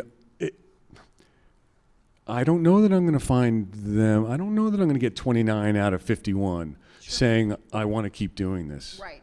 Because you're not going to have another Keshana Gray in the space. Let's just also be real with it. I'm sorry. Yeah. I'll go ahead. When an Aries starts, Aries and be somewhere else. But really, No, but my point is to acknowledge you. No, that's what I'm doing too. I'm All affirming right. that. I'm All right. acknowledging myself too. Because I'm That's good. myself. All right. All right. Okay, it's going off the rails now. No, South Hill Classic. Thank y'all for coming out. We appreciate y'all. Jahan Johnston, a beautiful coordinator, for helping me coordinate all the beautiful folks, all the panels from yesterday. Jada Shong, thank you so much for coming. Sarah, appreciate you for coming out all the way from Arizona. Andre Brock, Kevin Winstead, they made the trip up here from Georgia Tech.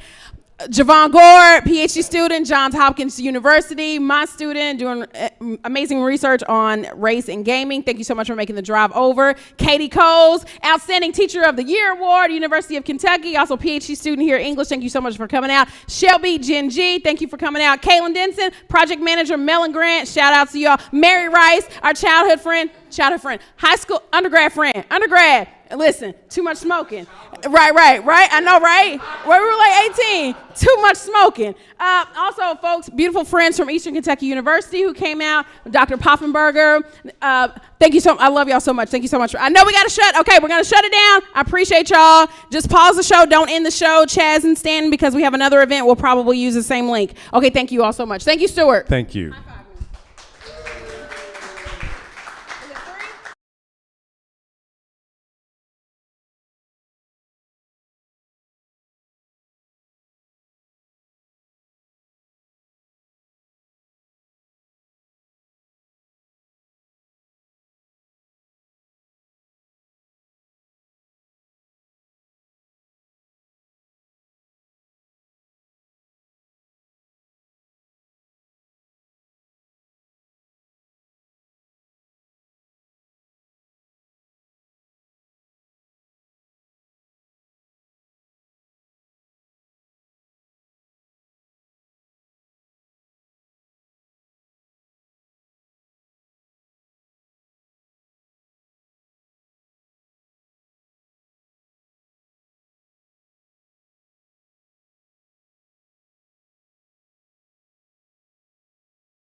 Fight!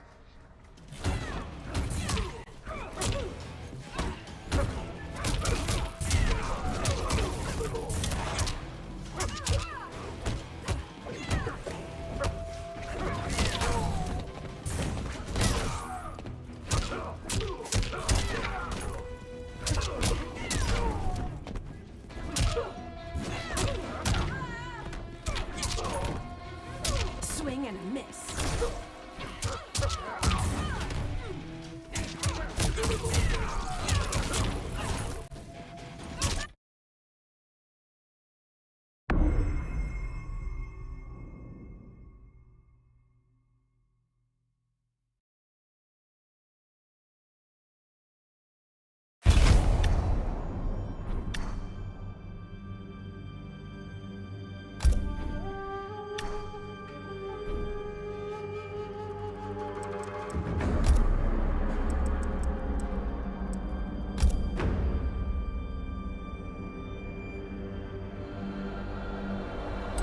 Conquer.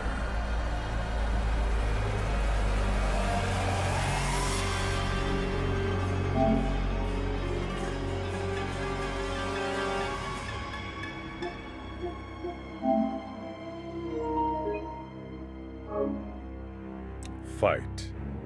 Local.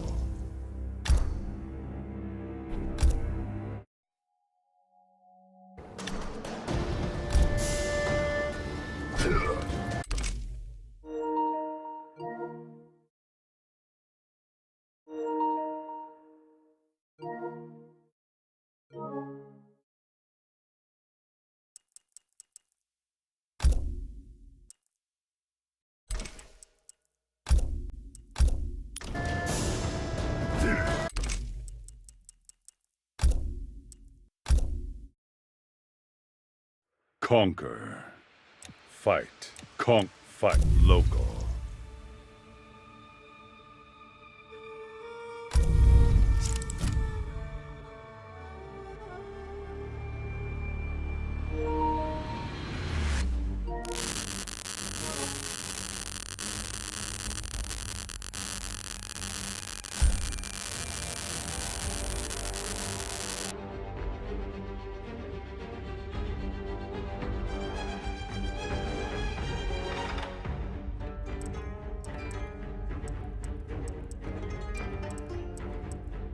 Kung Lao. Scorpion.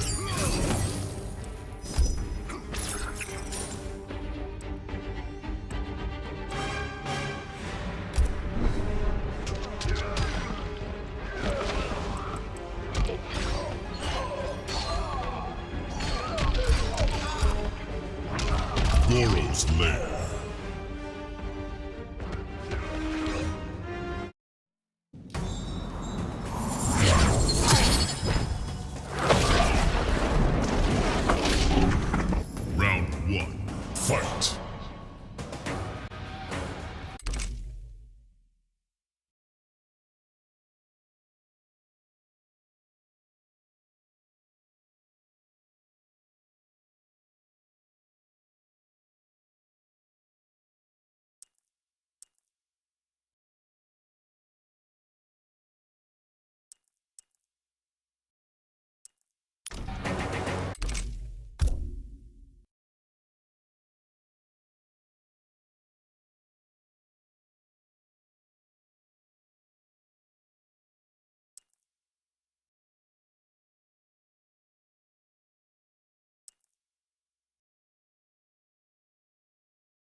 Round 2.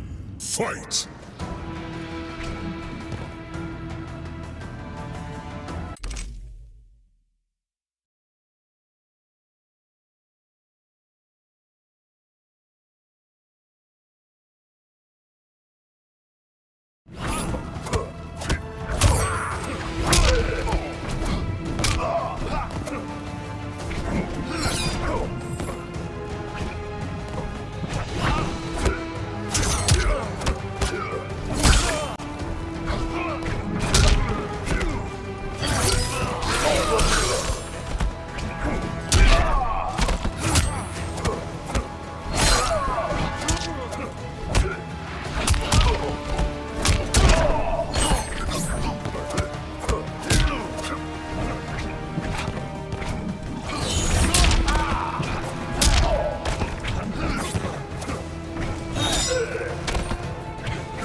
Final round. Fight.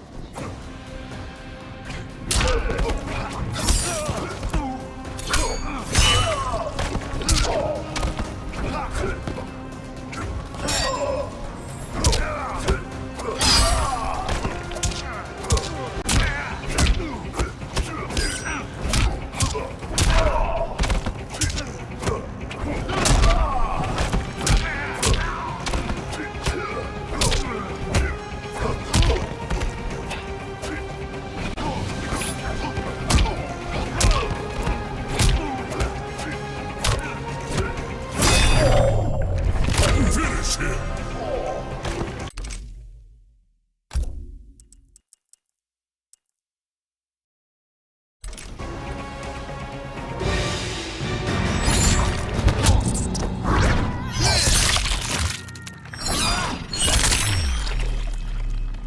Fatality.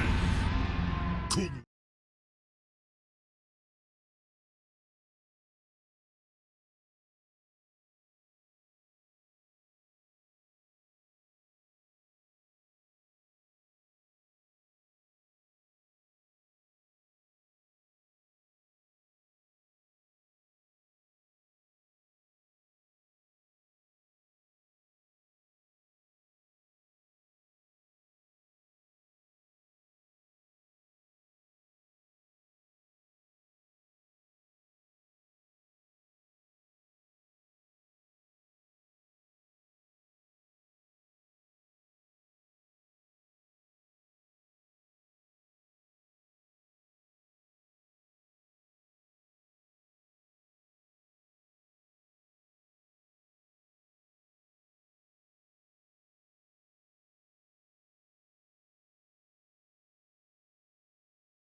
Let it go.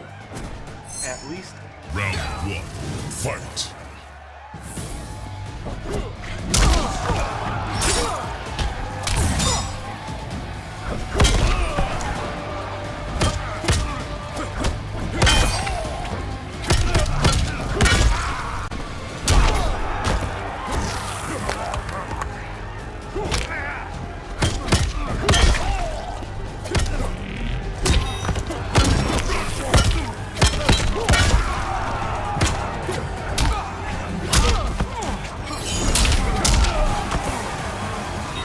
Arms up, pump.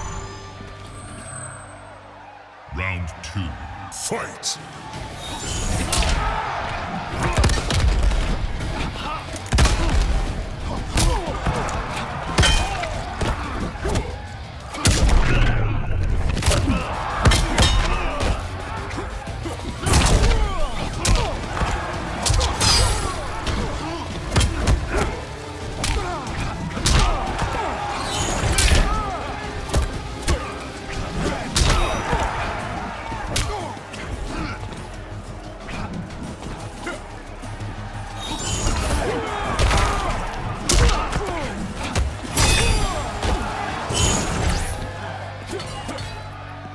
Final round. Fight!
Finish him!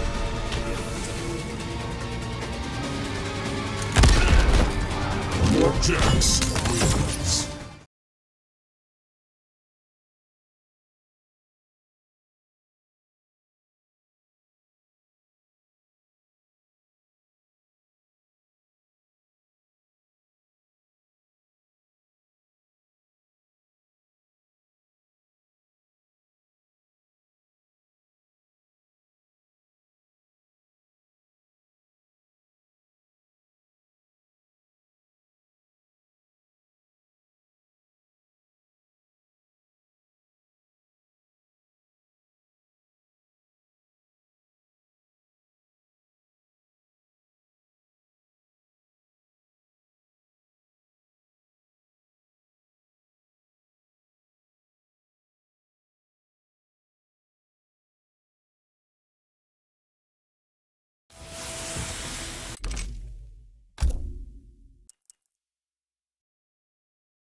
Fight!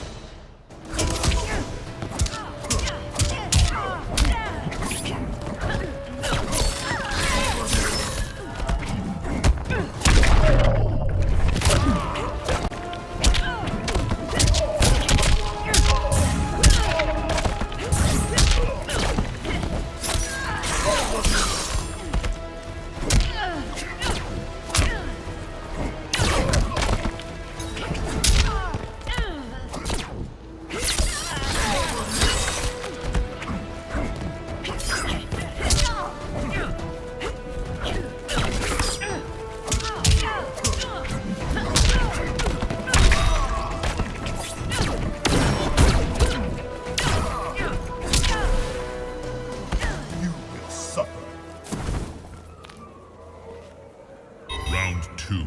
Fight!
Scorpion.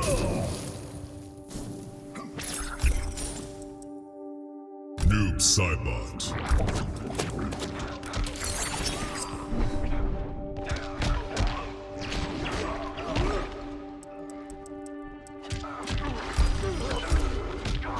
Shirai Ryu Fire Gun.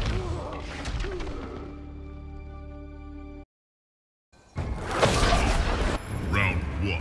Fight.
Round 2.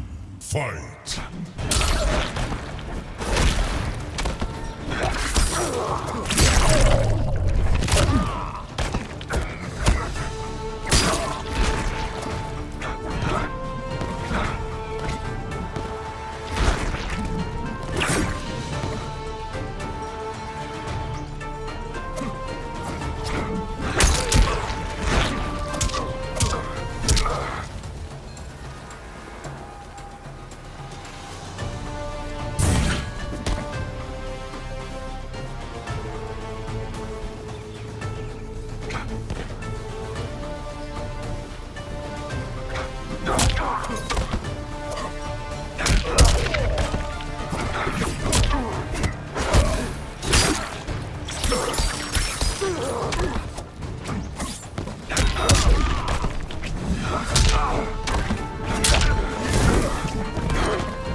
Finish him!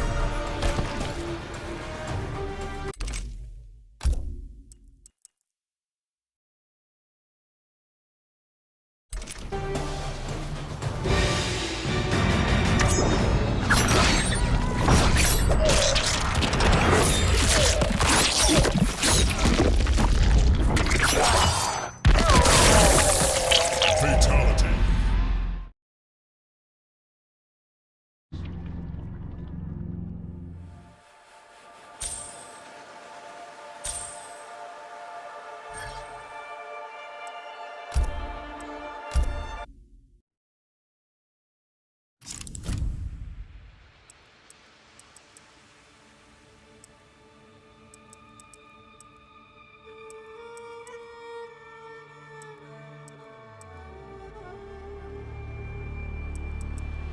Johnny Cage. Kung Lao.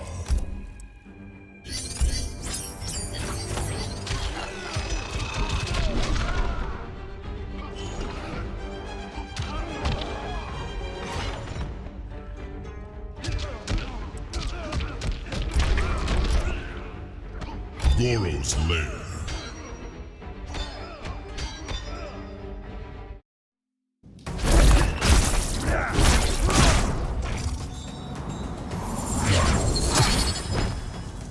What's Liu Kang got that I haven't got?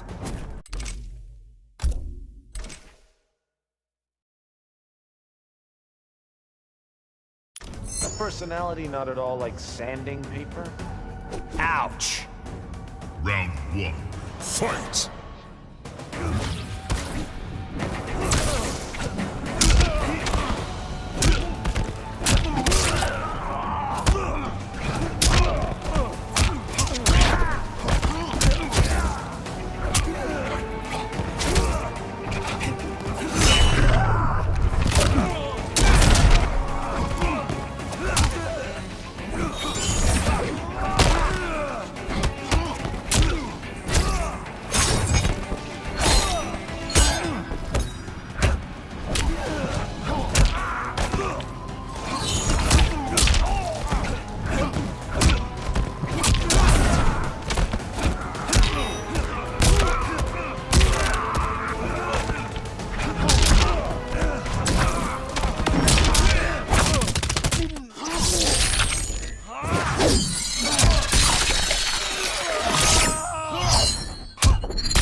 Don't cut yourself. Round 2. Fight!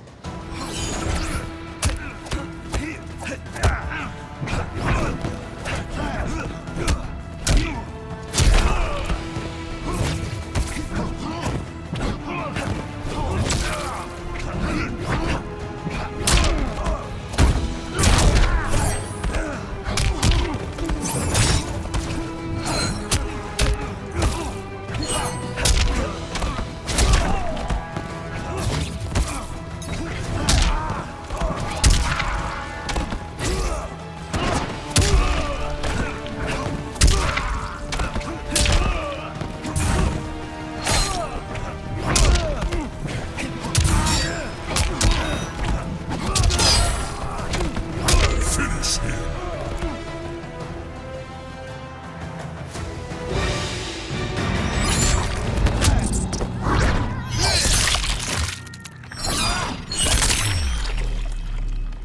Fatality!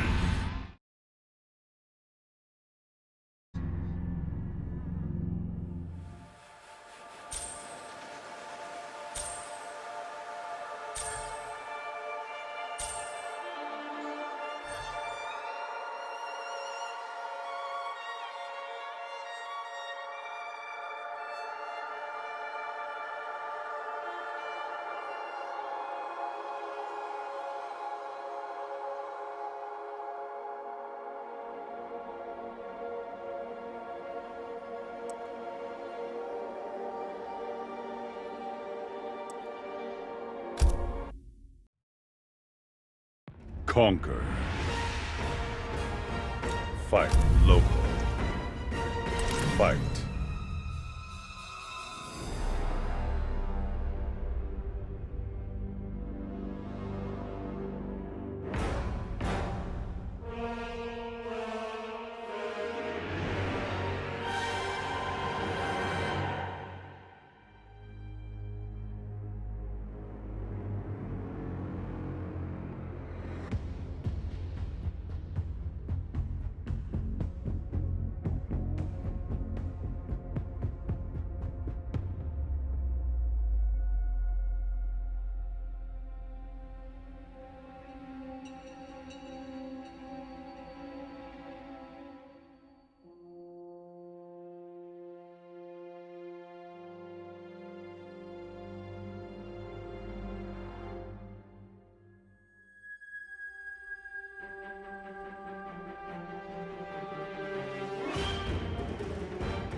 Conquer. Fight local.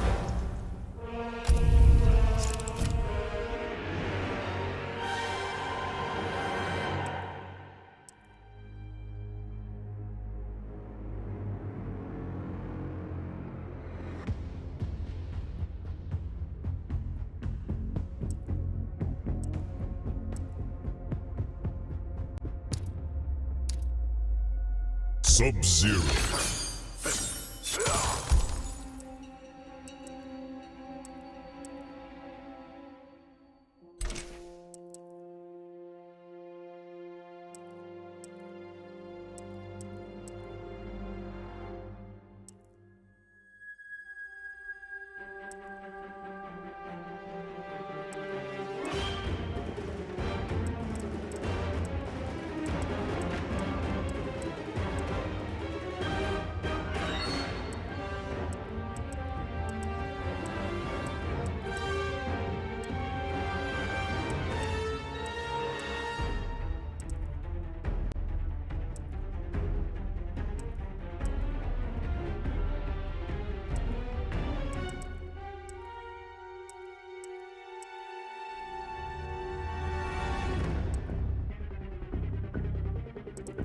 Kitana.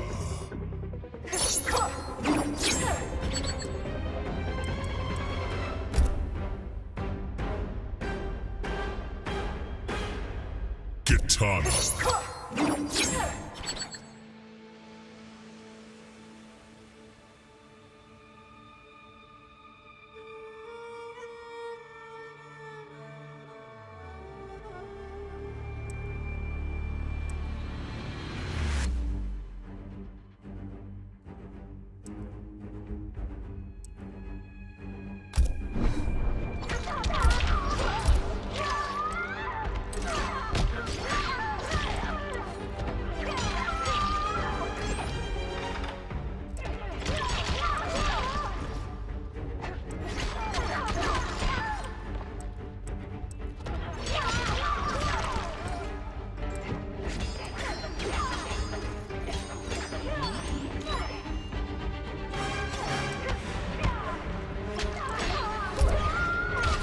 Wuxi Dragon Grotto.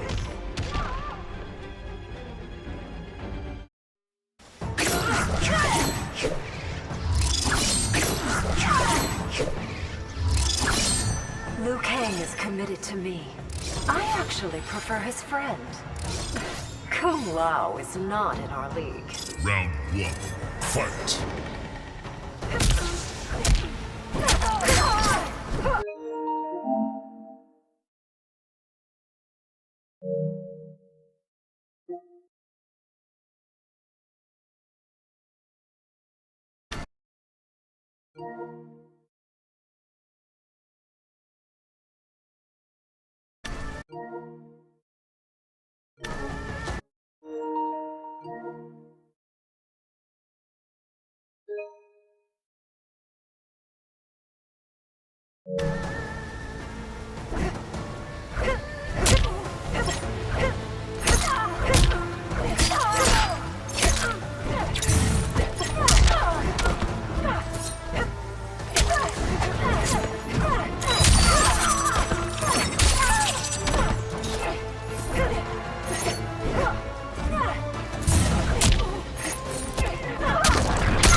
Fight!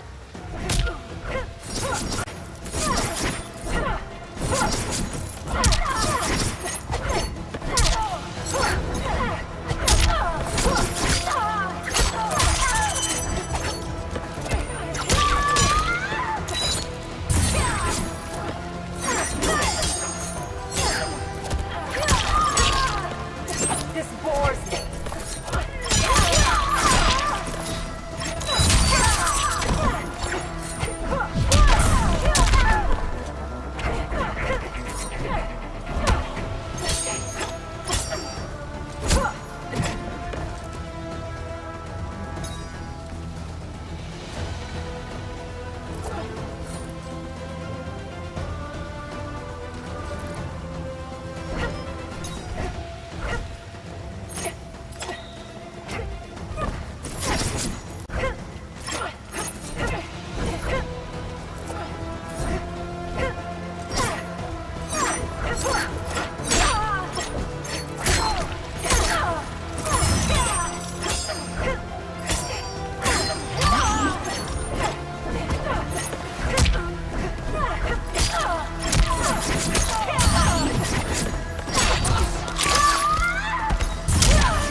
Finish her. Kitana wins.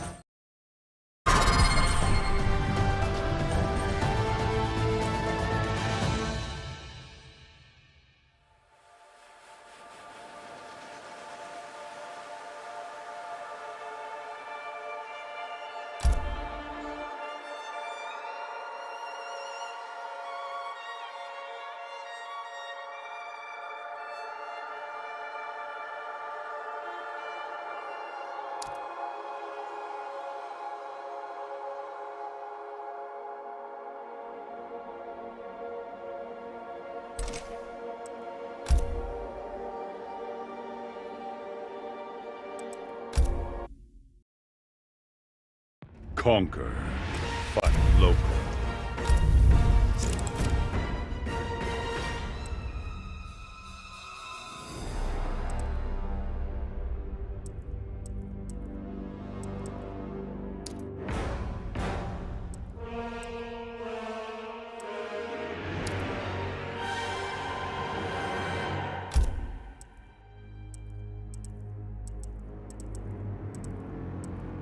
Devora.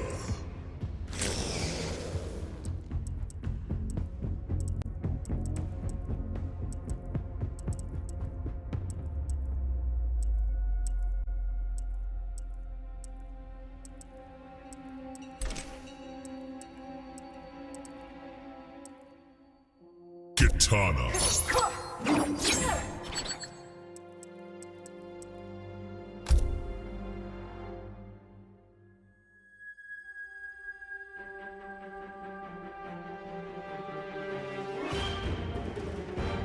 Kung Lao.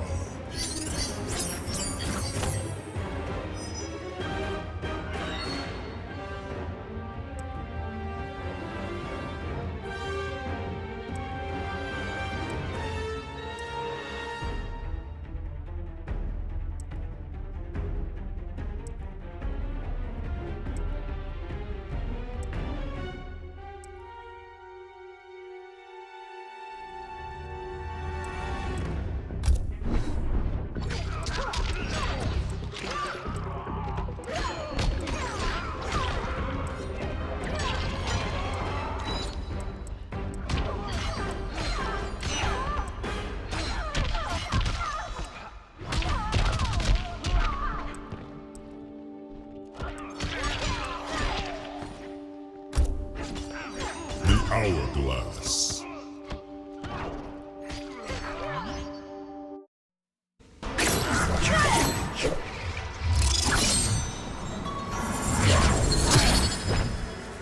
Think you're the best, Kung Lao. Think, Kitana? I know. You have yet to prove it. Round one. Fight!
2, fight!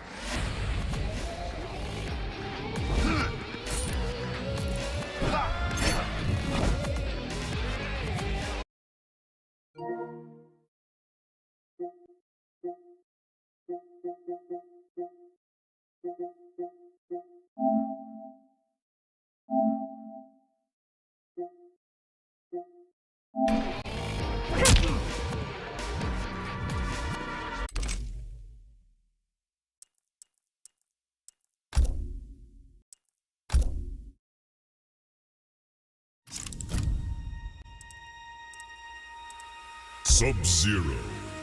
Kitana. Kitana.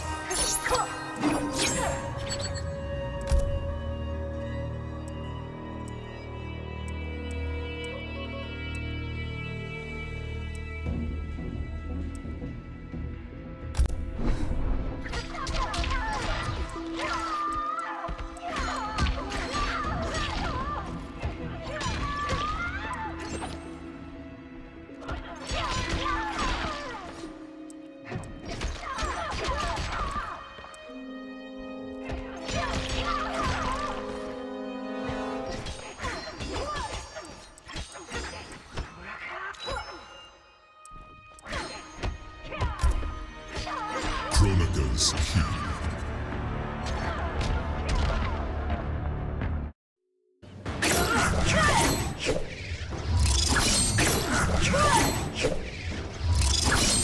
Another of Shang Tsung's clones? Fresh from the flesh pits, sister. You're all abominations. Round 1, fight!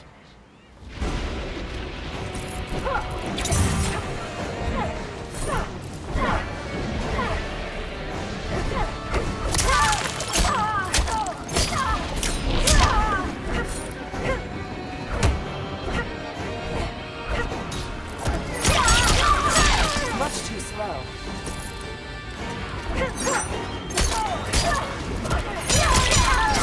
This floors me.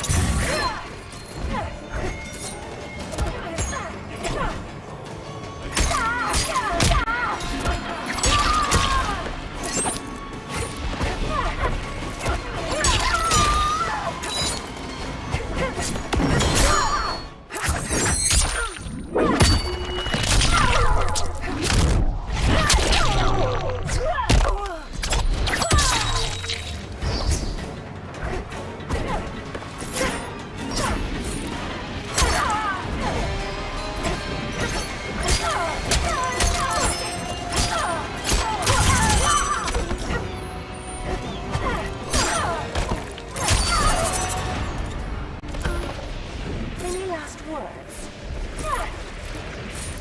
Round 2, fight!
Finish her!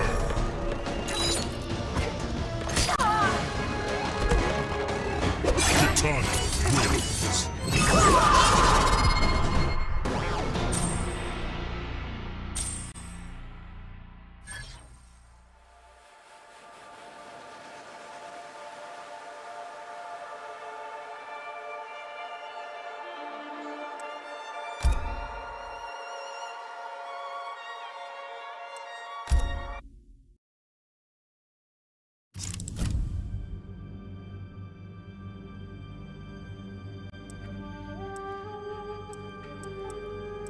D'Vorah. Jackie Briggs.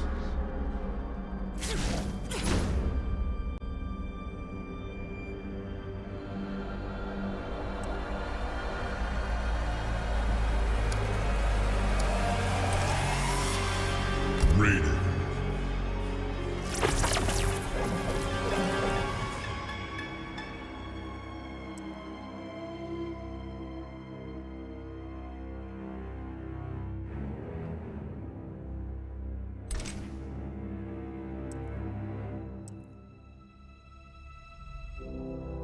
Noob Saibot.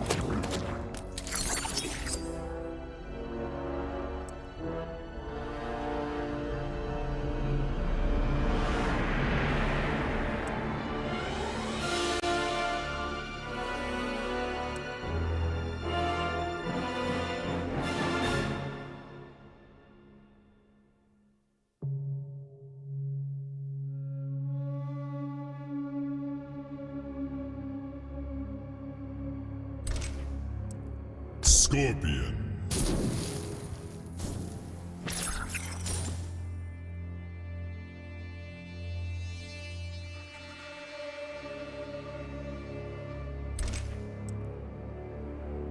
Noob Saibot.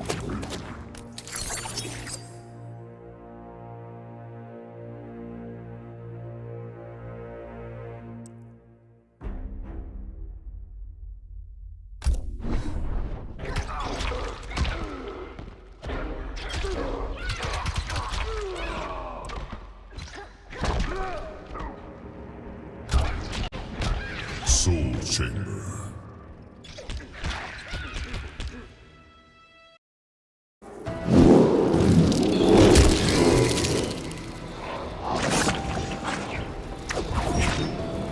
Who dares disturb the swarm? Your angel of death awaits. You will be kept waiting, devil. Round 1. Fight.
Round 2. Fight.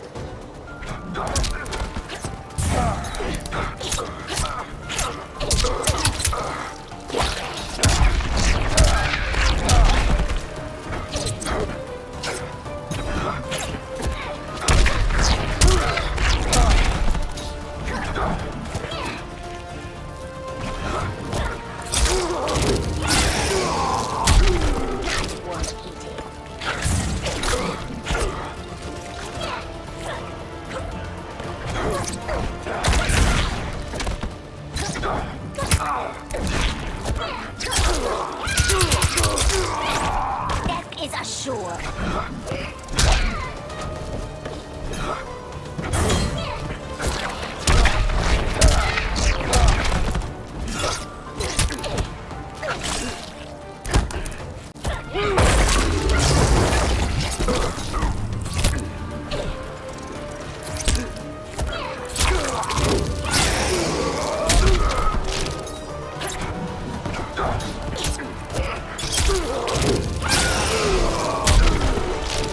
Will it be this easy? Final round. Fight.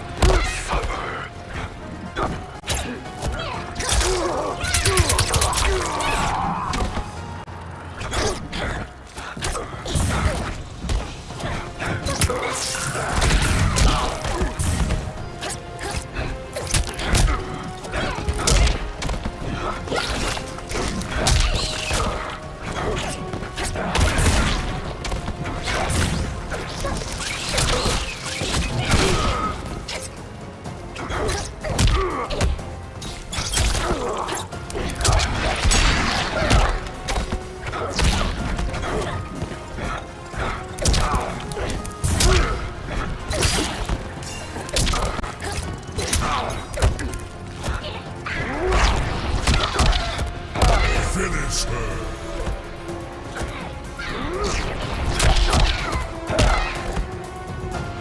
Noob Saibot wins.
Katie,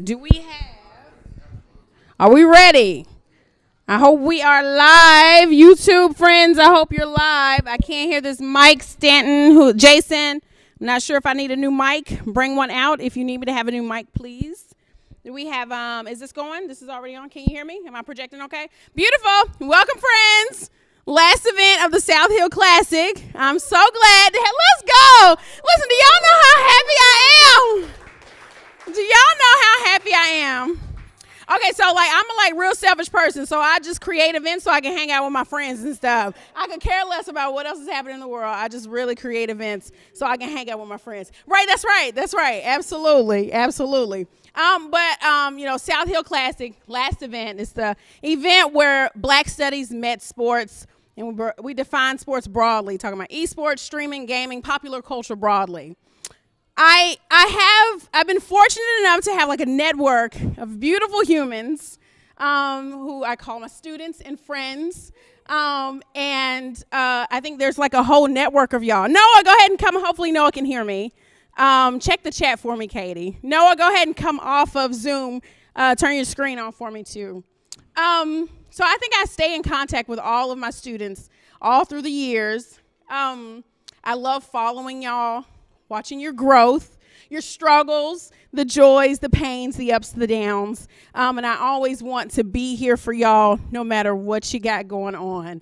I know I'm not introducing you just yet, but I just want to shout you out, Eunice. I love you so much. Thank you for being here. But we have Mo Ali coming up here to the stage for us first. You all give him a warm welcome from Chicago. I met these lovely human beings in Chicago during my time there. Time too short. We didn't have enough time, but we can still continue to make new memories, and I'm so excited and so glad for y'all to come down. So let's give it up for Mo Ali. Come on to the stage. Hey! Let's go. Thank you, honey. Thank you. What's up, University of Kentucky? How we doing? We got a little intimate crowd. Why don't you guys come up close, man? Come up top. Come up front. Is this mic good? I think we're good. Yeah? Come on, man. Come up front, man. We're gonna have a vibe up here, man. Intimate crowd. How you guys doing? Good. Yeah? How many are we all students here? Come on, man. You wanna be left behind, man? We're gonna have okay, that's cool, man. We're gonna have a vibe. My name's Mo Ali, but that's not my real name. My real name is Muhammad Ali. Yeah, that's my name. Yeah, I don't tell people that because they get scared. They get intimidated. This one time I introduced myself to this guy. He's like, whoa, you're Muhammad Ali? I said, hey, I'm a lover, not a fighter. And I smacked him in the head. Because my love language is physical touch. Bam, bam, bam. Any Mohammeds in here? No, only Muhammad. No Muslims in here? Come on, man. We need a little diversity, University of Kentucky. Ah. Yeah. Hey, what's it called? Me and Eunice here came from Chicago. And anybody from Chicago here? Yeah. Every time I tell people from Chicago, like, oh my God, are you safe out there? Yeah, if you got a bulletproof vest, all right? It's safe. I lost some people in Chicago. It's sad. I lost some people, especially like 2-3 years ago, like 2020. It was weird. A friend of mine, he got shot of the Pfizer vaccine. The next day, pop, he got shot. I'm like, yo, these vaccine-related deaths are getting out of control. I ain't gonna lie, I miss COVID. You guys miss COVID? I miss COVID because I got used to the COVID lifestyle. You know? If anything happened, I would just blame it on COVID. Hey, man, you don't call me anymore. Hey, man, COVID. Hey, man, you don't message me anymore. Hey, man, COVID. Hey, man, I saw you at the gym. You made eye contact with me. You just ignored me. Hey, man, I just don't like you. I saw my gym crush the other day. I went up to her. I asked her out. She said, no, I don't date Indians. Girl, you could have just said COVID. Didn't have to be a racist piece of shit. My love life don't really work for me, man. How's you guys' love life? Y'all good over here? Yeah? No, down? Thumbs down? Yeah? It ain't working? Damn. We got some fellas in here. We can make it work. I think, what do you think it is about me? Why do you think, am I too aggressive? I've been told I'm aggressive. I think that's what it is. But I don't know, man. I feel like, because I was about to get married. I was about to get married to this one girl. She was beautiful. I miss her, man. I was going through my photo gallery the other day. I'm trying to get over it. This is a long time ago, though. This is like kindergarten. I actually remember my first day at kindergarten. Anybody remember that? No? You? Remember my first day at kindergarten? Hey, back to my love story, man. This girl, she was beautiful. Funny thing is, her name was Aisha, which happens to be the same name as my mom's. Yeah, there's some Freud's theory in action there. Yeah. She had medium short hair to like right here, pale skin, a little chubby, just like my mom. Hey, but Aisha would come late to school every day. And this one time, my teacher, she got pissed. She started yelling at her. 8 a.m., day just started. She's just yelling at her. And then Aisha started to cry. And then in effect, I started crying. I don't like to see my mom cry. I would always fantasize about Aisha, and I had the instinct of protecting her.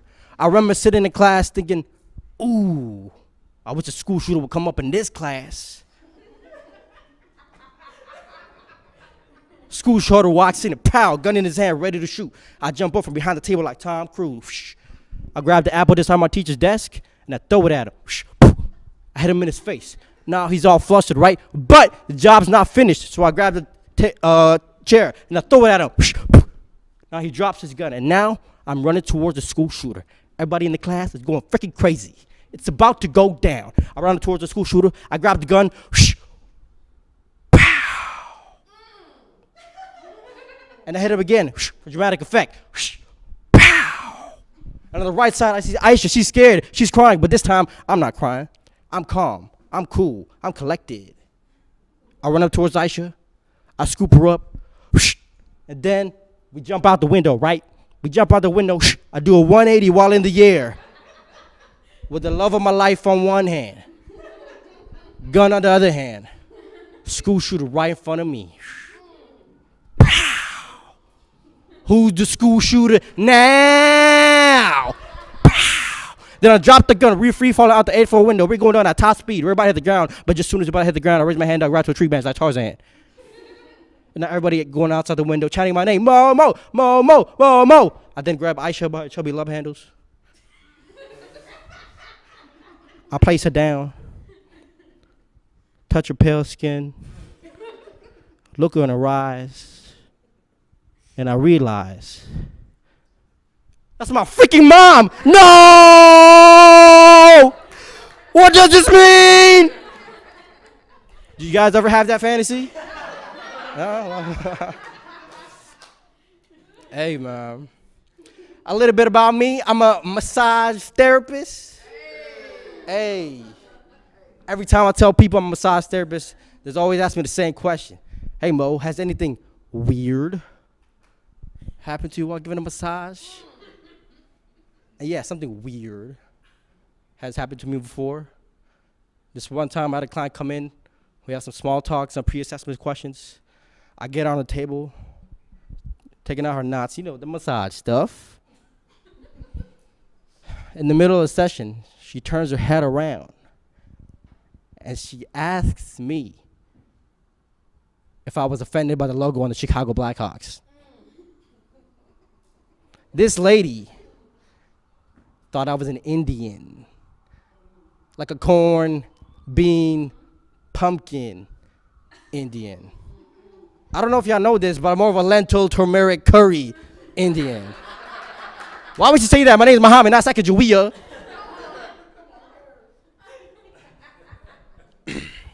I have this friend of mine.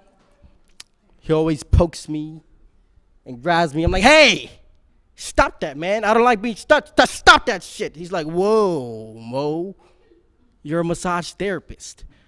You're used to touch. I'm like, you're right. Then I lit him on fire. Because he's a firefighter. He's used to this shit. Stop, drop, and roll, bitch. Ah!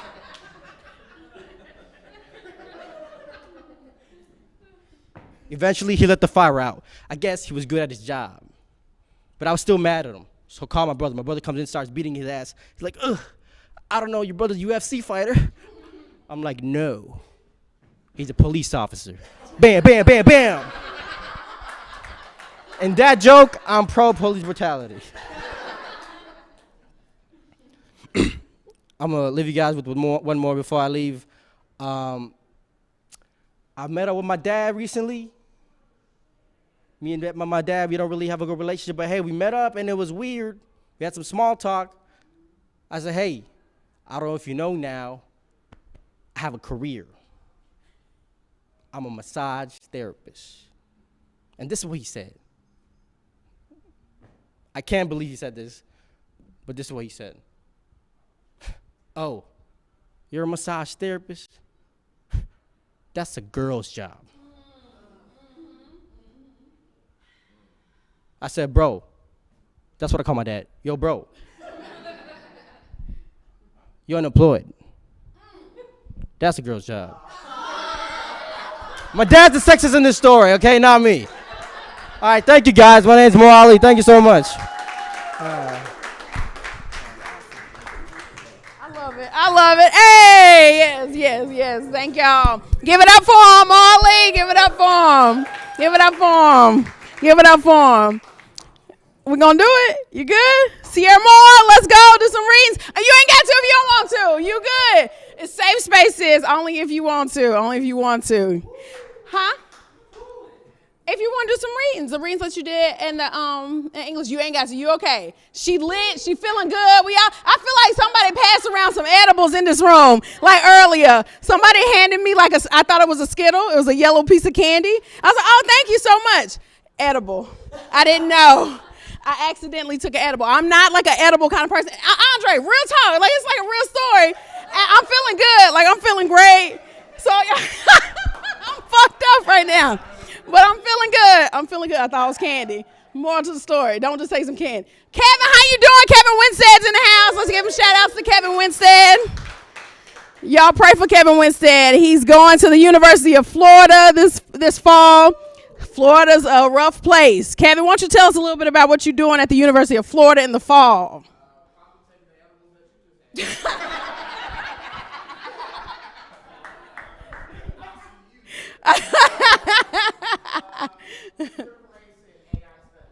Critical race in the state of Florida. Good luck. Good luck. Listen, I'll take that too. I'll take that too.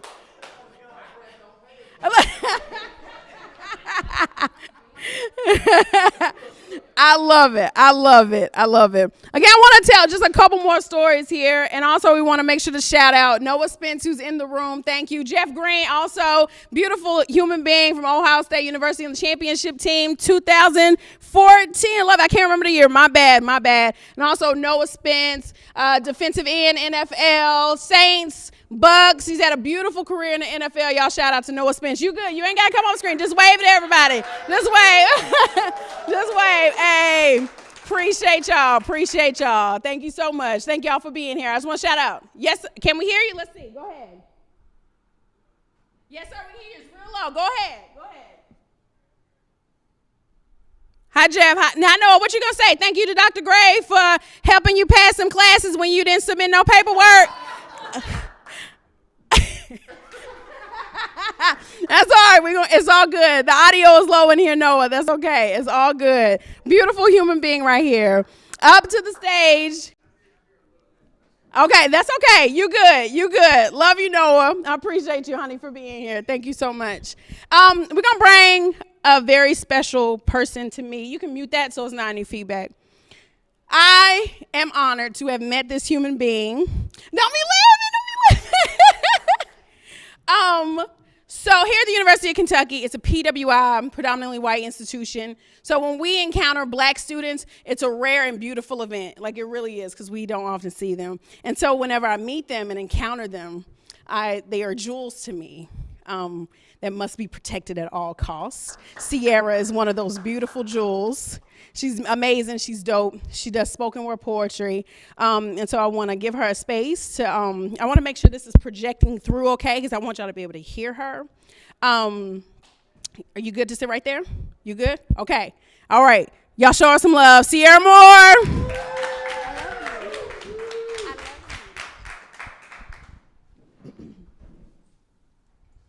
Okay. Can y'all hear me? Yeah. I'm going to read 2 poems to y'all. The first one's titled, "The Giving Tree is in the Place Where the Wild Things Are." The sign reads, "Welcome to the place where wild things are, where wild thoughts take over, where strange fruit tends to grow, and where weeds spread freely. Here I see my black body hanging, limbs adrift in wind, the smell of dried blood on leaves, branches stretching forwardly, welcoming me with open arms, inviting me to come. Watch as monsters who take form of my community feed upon my flesh till there's nothing left except the lovely bones getting buried ceremonially beneath the giant tree immersed in spilled blood, adorned with bodies that come to life speaking. We the color girls who consider suicide when the rainbow wasn't enough.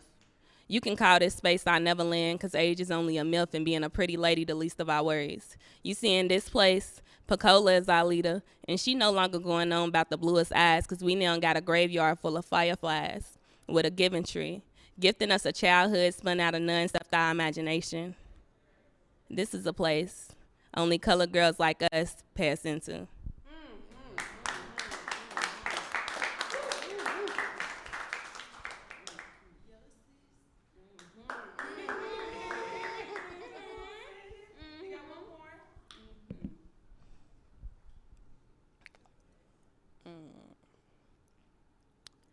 This one's titled, "Peter Pan Can't Come to the Hood." The playground enclosed by brick and concrete with yellow slides and poles, but it ain't a safe place. And the black figure on the signs is outlined in white chalk, signifying death and survival. The playground with a tunnel slide that smell like piss and marked in bullet holes and graffiti is where manhunt take place. Where the salvation truck comes through with a white man singing how Jesus loves you. Handing out free packed lunches and brown paper bags once, maybe twice a summer. Free scoop supplies and drawstrings and see-through backpacks once in August. Would you believe me if I told you I understood all that was implied in that transaction, like how you just told us a white man was our savior, a stranger. You figured it was okay since we was used to deadbeat fathers. How you keep reintroducing us to brown paper bags. How the drawstring isn't strong enough to tie a noose, but just enough to snatch me from my roots before it snaps. Like I don't know that this bag is clear so it can be easier to invade personal space that you don't occupied by have real land. Its playground isn't a place where we honor pity. This park creates takers, grim reapers, seers, and conjurers. The playground enclosed by brick and concrete is the site of death and altars, where we throw and dribble balls laid spread out on the court, shooting dice in a gamble for life. Where V-cards and teeth and blood and bullets and chains and barrettes and balls and favorite toys I lost I found. Where shoes get scuffed and knees scraped from rolling in mulch that we track back home while playing hand games that were once hymns and our now rituals that keep us alive on the playground that is our Neverland. I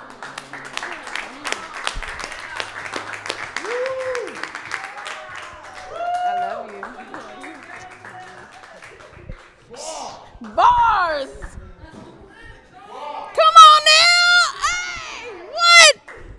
Listen, that child going places, y'all watch out for him.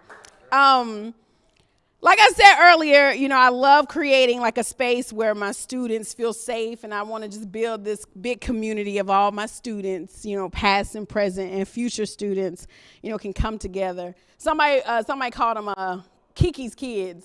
Somebody, I like it. But I want y'all to know, you know, y'all, Saria! Oh my God! Come here! Girl, we gonna stop the show. You're not interrupting nothing. How you doing? Good. That's good to see you. You ain't late. You right on time. Speaking of Kiki's kids, Saria just walked in the room. Former student, Eastern Kentucky University. What year did you graduate? 2015. Gosh, it was a minute, wasn't it? It was a minute. But I think it's really important that, you know, as a professor, you know, I want to try to like create a safe space, you know, for students when you're going through shit, you know, you're going to deal with the racism, the sexism, the homophobia, transfer, you're going to deal with all that stuff. And I want to make sure the students have a place to go to have that space, safe space. Speaking of places to go, when I was in Chicago, I think it was probably right, COVID was about to happen, it may have been happening. I feel like it wasn't yet. No, it was right at the beginning.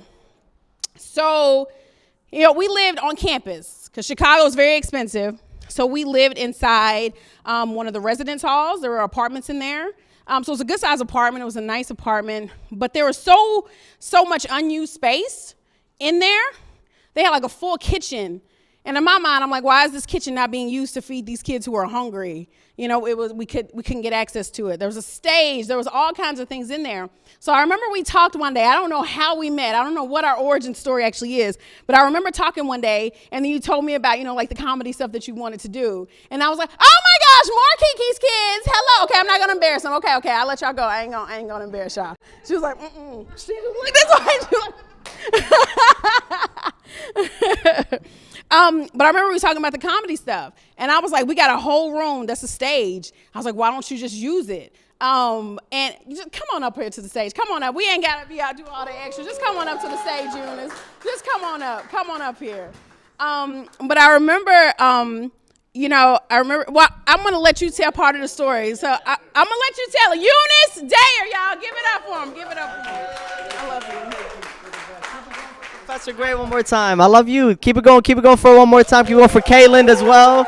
Man, so I remember this story vividly because I think I came and you were a guest speaker in one of my classes, and you were talking, and she was just so profound when she talks. She was spitting truth. And so when she finishes I was going to say performance, but her lecture, it was and super engaging. And the teacher we had was boring. I remember we had a teacher, and I was like, man, I remember even like I wanted to like drop out. Not really, but I just didn't think I belonged in college. And then Professor Gray came, and I was like, oh, like there is a space for me. There is a place for me. And she was speaking truth. And after the class, I, just talked to her. And she was like, well, what do you do? What do you want to do? And I was like, I want to be a comedian. And I've never done comedy, like maybe one time before that. And I was like, I want to do comedy. And she's like, how about this? I have a stage. We'll set it up. And she kept checking on me. We were leading up to the day. And then the day finally came. I did an open mic where any creative can come, whether it's a poet, musician, comedian. And she provided that space. So I honestly would have never been able to even follow my dream if it wasn't for people like Professor Gray. So I want to cry, but yeah, make some noise, Professor Gray.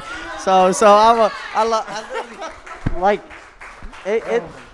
it meant the world to me, you know what I mean? And that gave me like a little bit of confidence. And they had like a UIC's Last Comic Standing, got performed, ended up winning. And then like everything kept leading. And I remember she would always tell me like, Eunice, like just build it block by block, step by step. And it doesn't happen overnight. Just keep.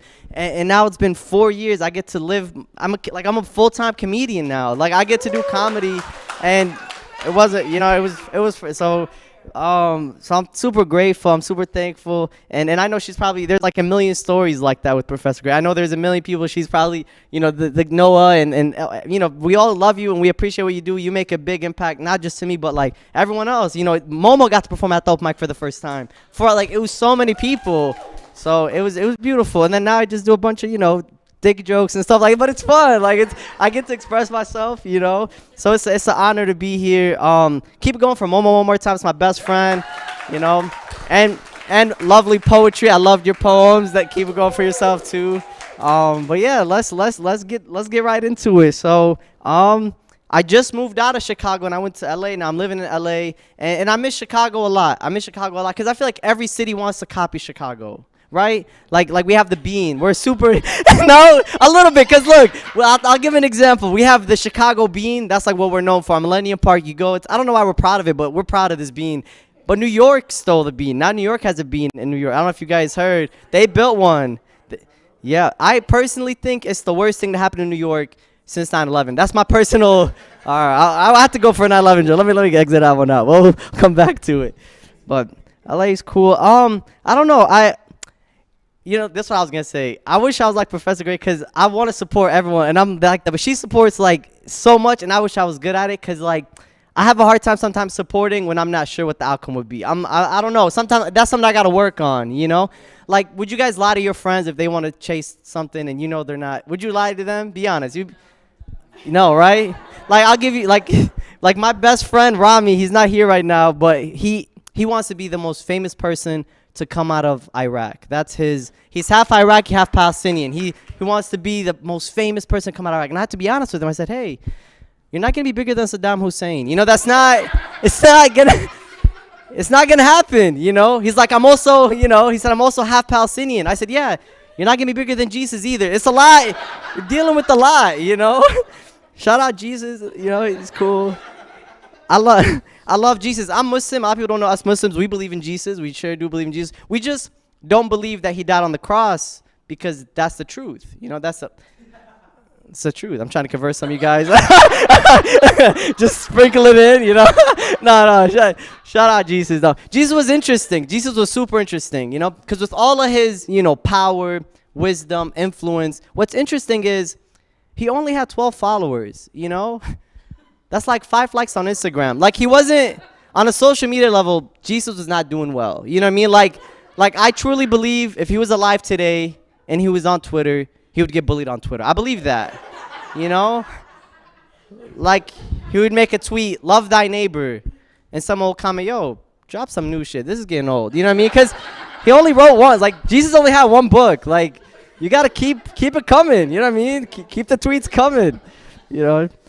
Jesus is cool. Like I said, Jesus is Palestinian. I'm pro-Palestine. I believe we should free Palestine. That's what I believe.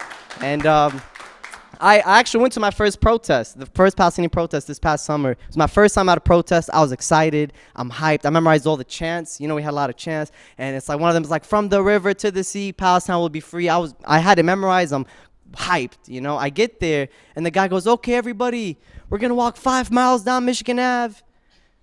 Another 10 miles down Roosevelt." And I was like, yo, Palestine's not even that big. Let's slow down. this one. Like, I'm pro-Palestine, but I'm also pro-lazy. Like, I don't want to, you know what I mean? Like, I want to free them, but not that bad. Like I'm out of shape. I have bad hips. You know what I mean?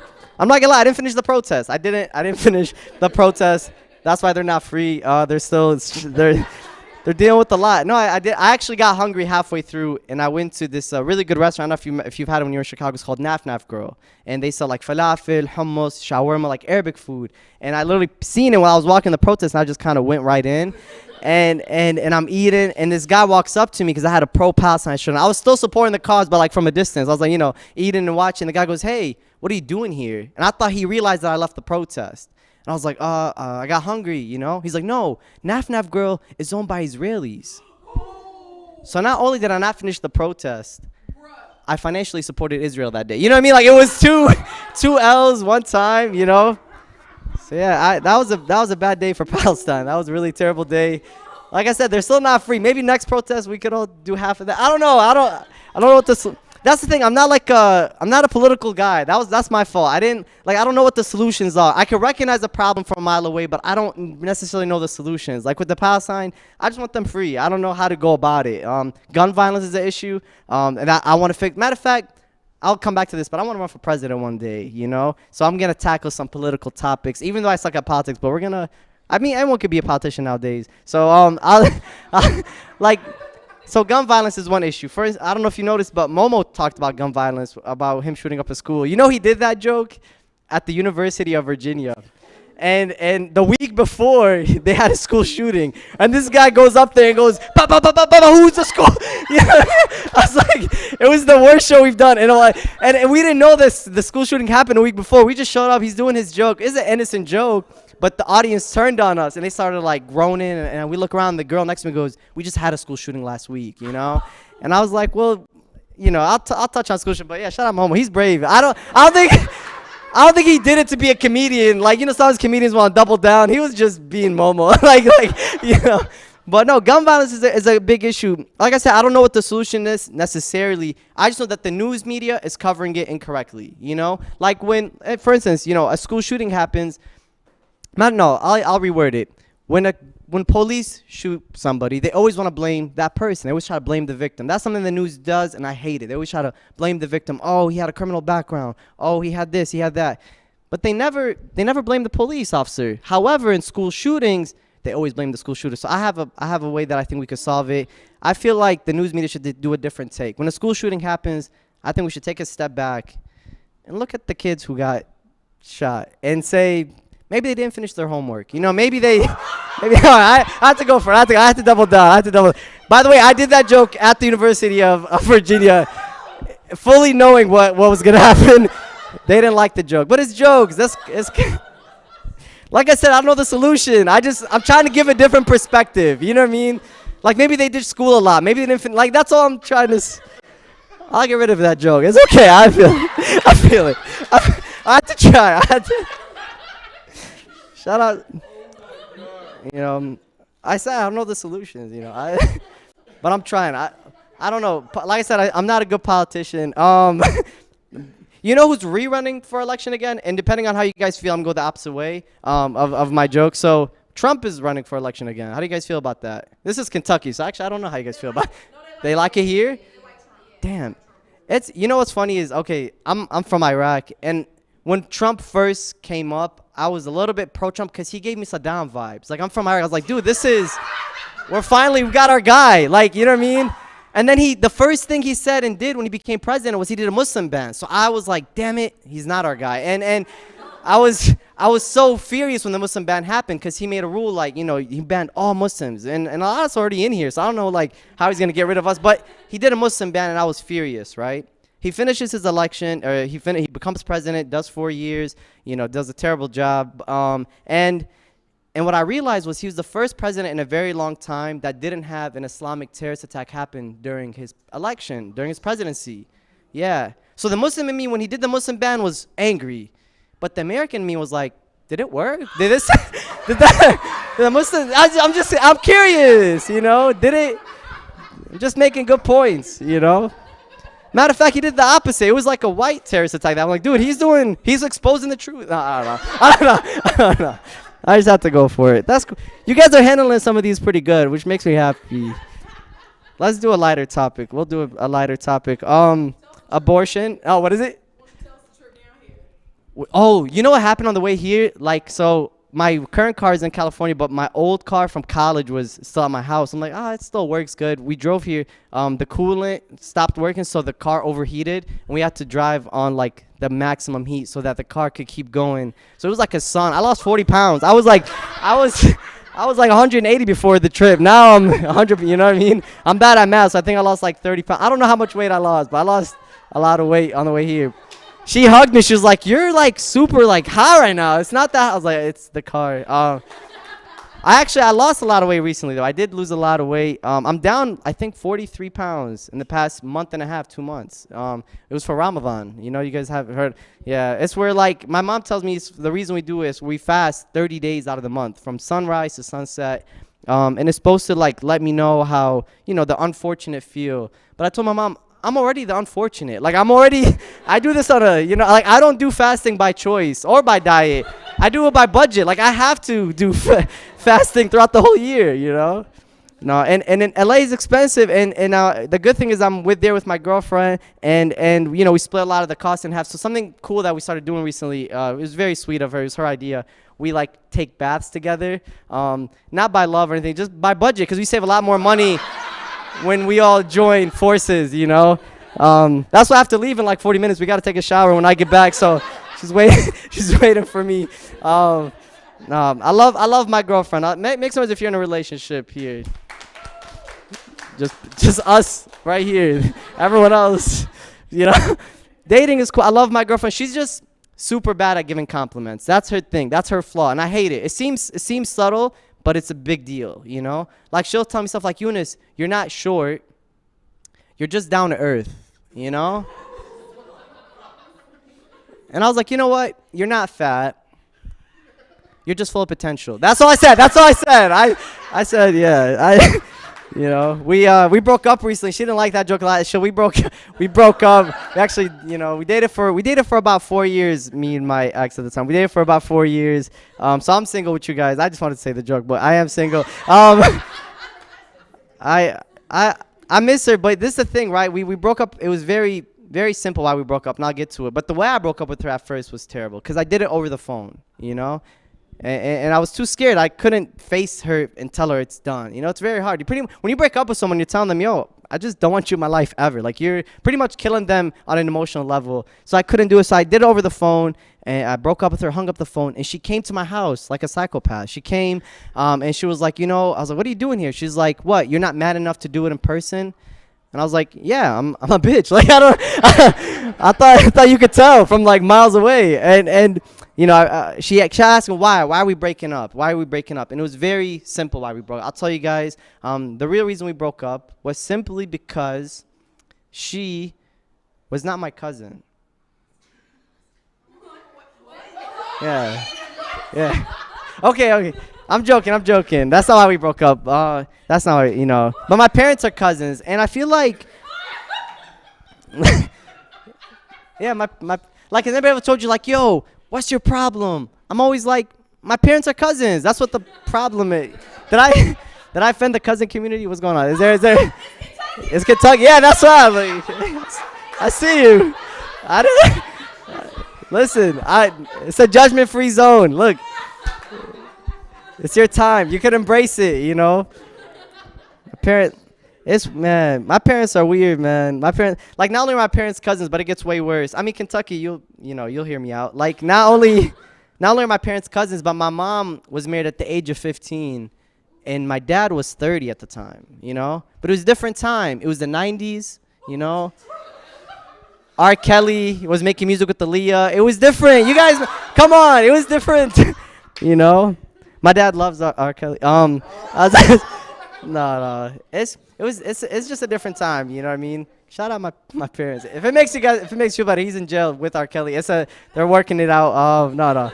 Shout out my parents, man. No. I was talking about my breakup. That's not why we broke up. It wasn't because my parents are cousins, even though they are. It wasn't because she wasn't. It was actually a bigger reason, and I might lose some of you guys even more. Okay. We broke up because she accused me of cheating. I've never said this out loud, but she accused me of cheating. And she had no proof. And she accused me. She was like, Eunice, you know, I think you cheated on me. And I was like, what makes you say that? Why would you say something like this? You know, I got offended, even though I did cheat, but I got really offended. I was like, you have no proof. You have zero proof. Show me proof, you know? It's not what you did, it's what you could prove. That's what they say in court, right? And she's like, I could prove it to you. She's like, because I had a dream that you were cheating on me. That was her whole thing. I had a dream that you were cheating on me. And the reality is I was cheating, like I said, but it's because I want her dreams to come true. I'm a supportive guy. I want her, you know, I don't know. That's, like I said, I'll end on this. Like I said, I want to run for president. Even though I was not born here, we could make it happen. I think anything is possible. I really believe this. I want some topics that you guys want me to solve. I could answer any problem in like 30 seconds. Any problem you have about America, throw it at me, and that's how we'll answer. So throw any problems. I'll solve them. Poverty. Give poor people money. Keep it coming. Keep it coming. Keep it coming. What's another? Hunger. We got to, you know what it is? We got to start stealing food. I think if we want to fix hunger, there are some places that have, matter of fact, we're not hungry in America. You know, the most leading cause of death in America is not hunger, it's overeating. So we got to cut out. Matter of fact, send some food to other countries. Solution, solve it. Give me more problems. I can solve them. Sexism, kill all men. Yeah, there you go. And I'll do one more, and I'll get out of here. One big problem. I can solve it. Racism, kill all. No. I guess that's what I thought. Keep it going for Professor Gray. Thank you so much. Hey, keep it going for one more time. This is the queen. Thank you so much. That's all you. I love y'all, man. Thank y'all. Give it up to him again. Eunice, Momo. Thank y'all for coming down. Shout outs to Queen Sierra Moore. Yes. And y'all, let's give a special shout out. Y'all, we had a DJ in the house today. DJ Green. Hey. I remember when I put in a request to have a DJ that was like, we don't do that. I was like, but I do that because Kishana events are just like that. And we did. Let's go. I'm not going to take up too much more of y'all time. I really want to thank you all for making the South Hill Classic amazing and great. Thank y'all. We're going to do this again. Students who are in here, good luck with finals. Make sure you hydrate. Make sure you moisturize. Take care of yourselves. And after this, we're actually heading to the skating rink because some folks like to roll bounce. Some folks want to skate. So we're going to head to, what's it called? Champs, which is like down Nicholasville Road maybe, but y'all just Google that if y'all want to join us for skating. Micaiah stopped skating. Micaiah had an accident, bless you, broke her whole arm skating on campus. But listen, so you're not going to skate tonight, but you're more than welcome to join us. Really, give it up for yourselves. Y'all are beautiful. Y'all are amazing. Thank y'all so much for coming out. DJ Green, go ahead and kick it on up for a little bit. Hey!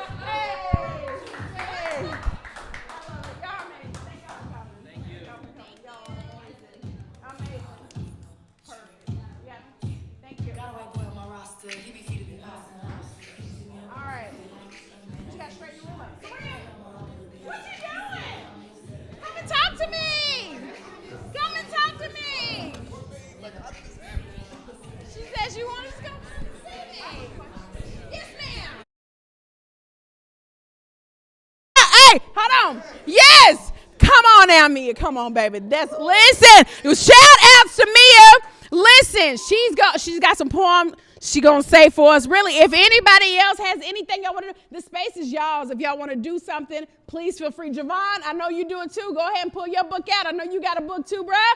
So feel free. Yeah. Hey. Well, let's go. Take your time. Fine. You got it? You got the one you want to do? Take your time. Take your time. Agreement earlier that if she did one, I would do one. And I haven't done one in a while. I'm okay. Thank you.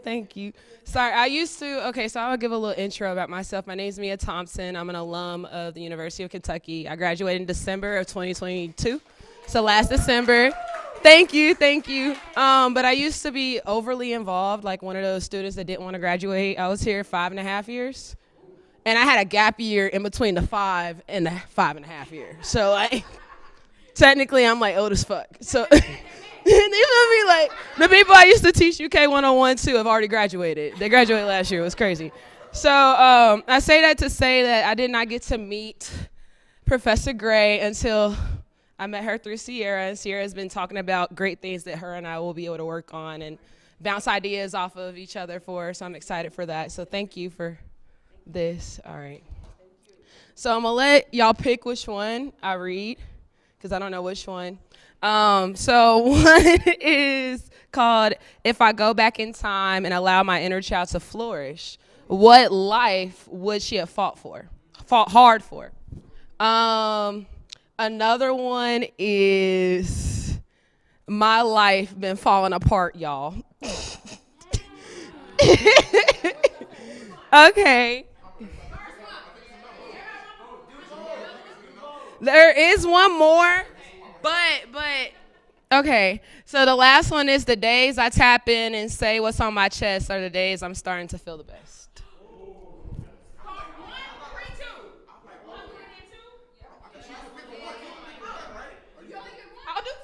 I'll do two. Fuck it. Okay, so which one did y'all pick for the first one? The first one first? Cool. Okay. It's very short though, and I didn't expect it to be this short, but I'm gonna keep it a B. And like, I'm gonna tell a little bit of my truth in here, so I hope this stays in here because I got some dreams in the future. So if I'm a,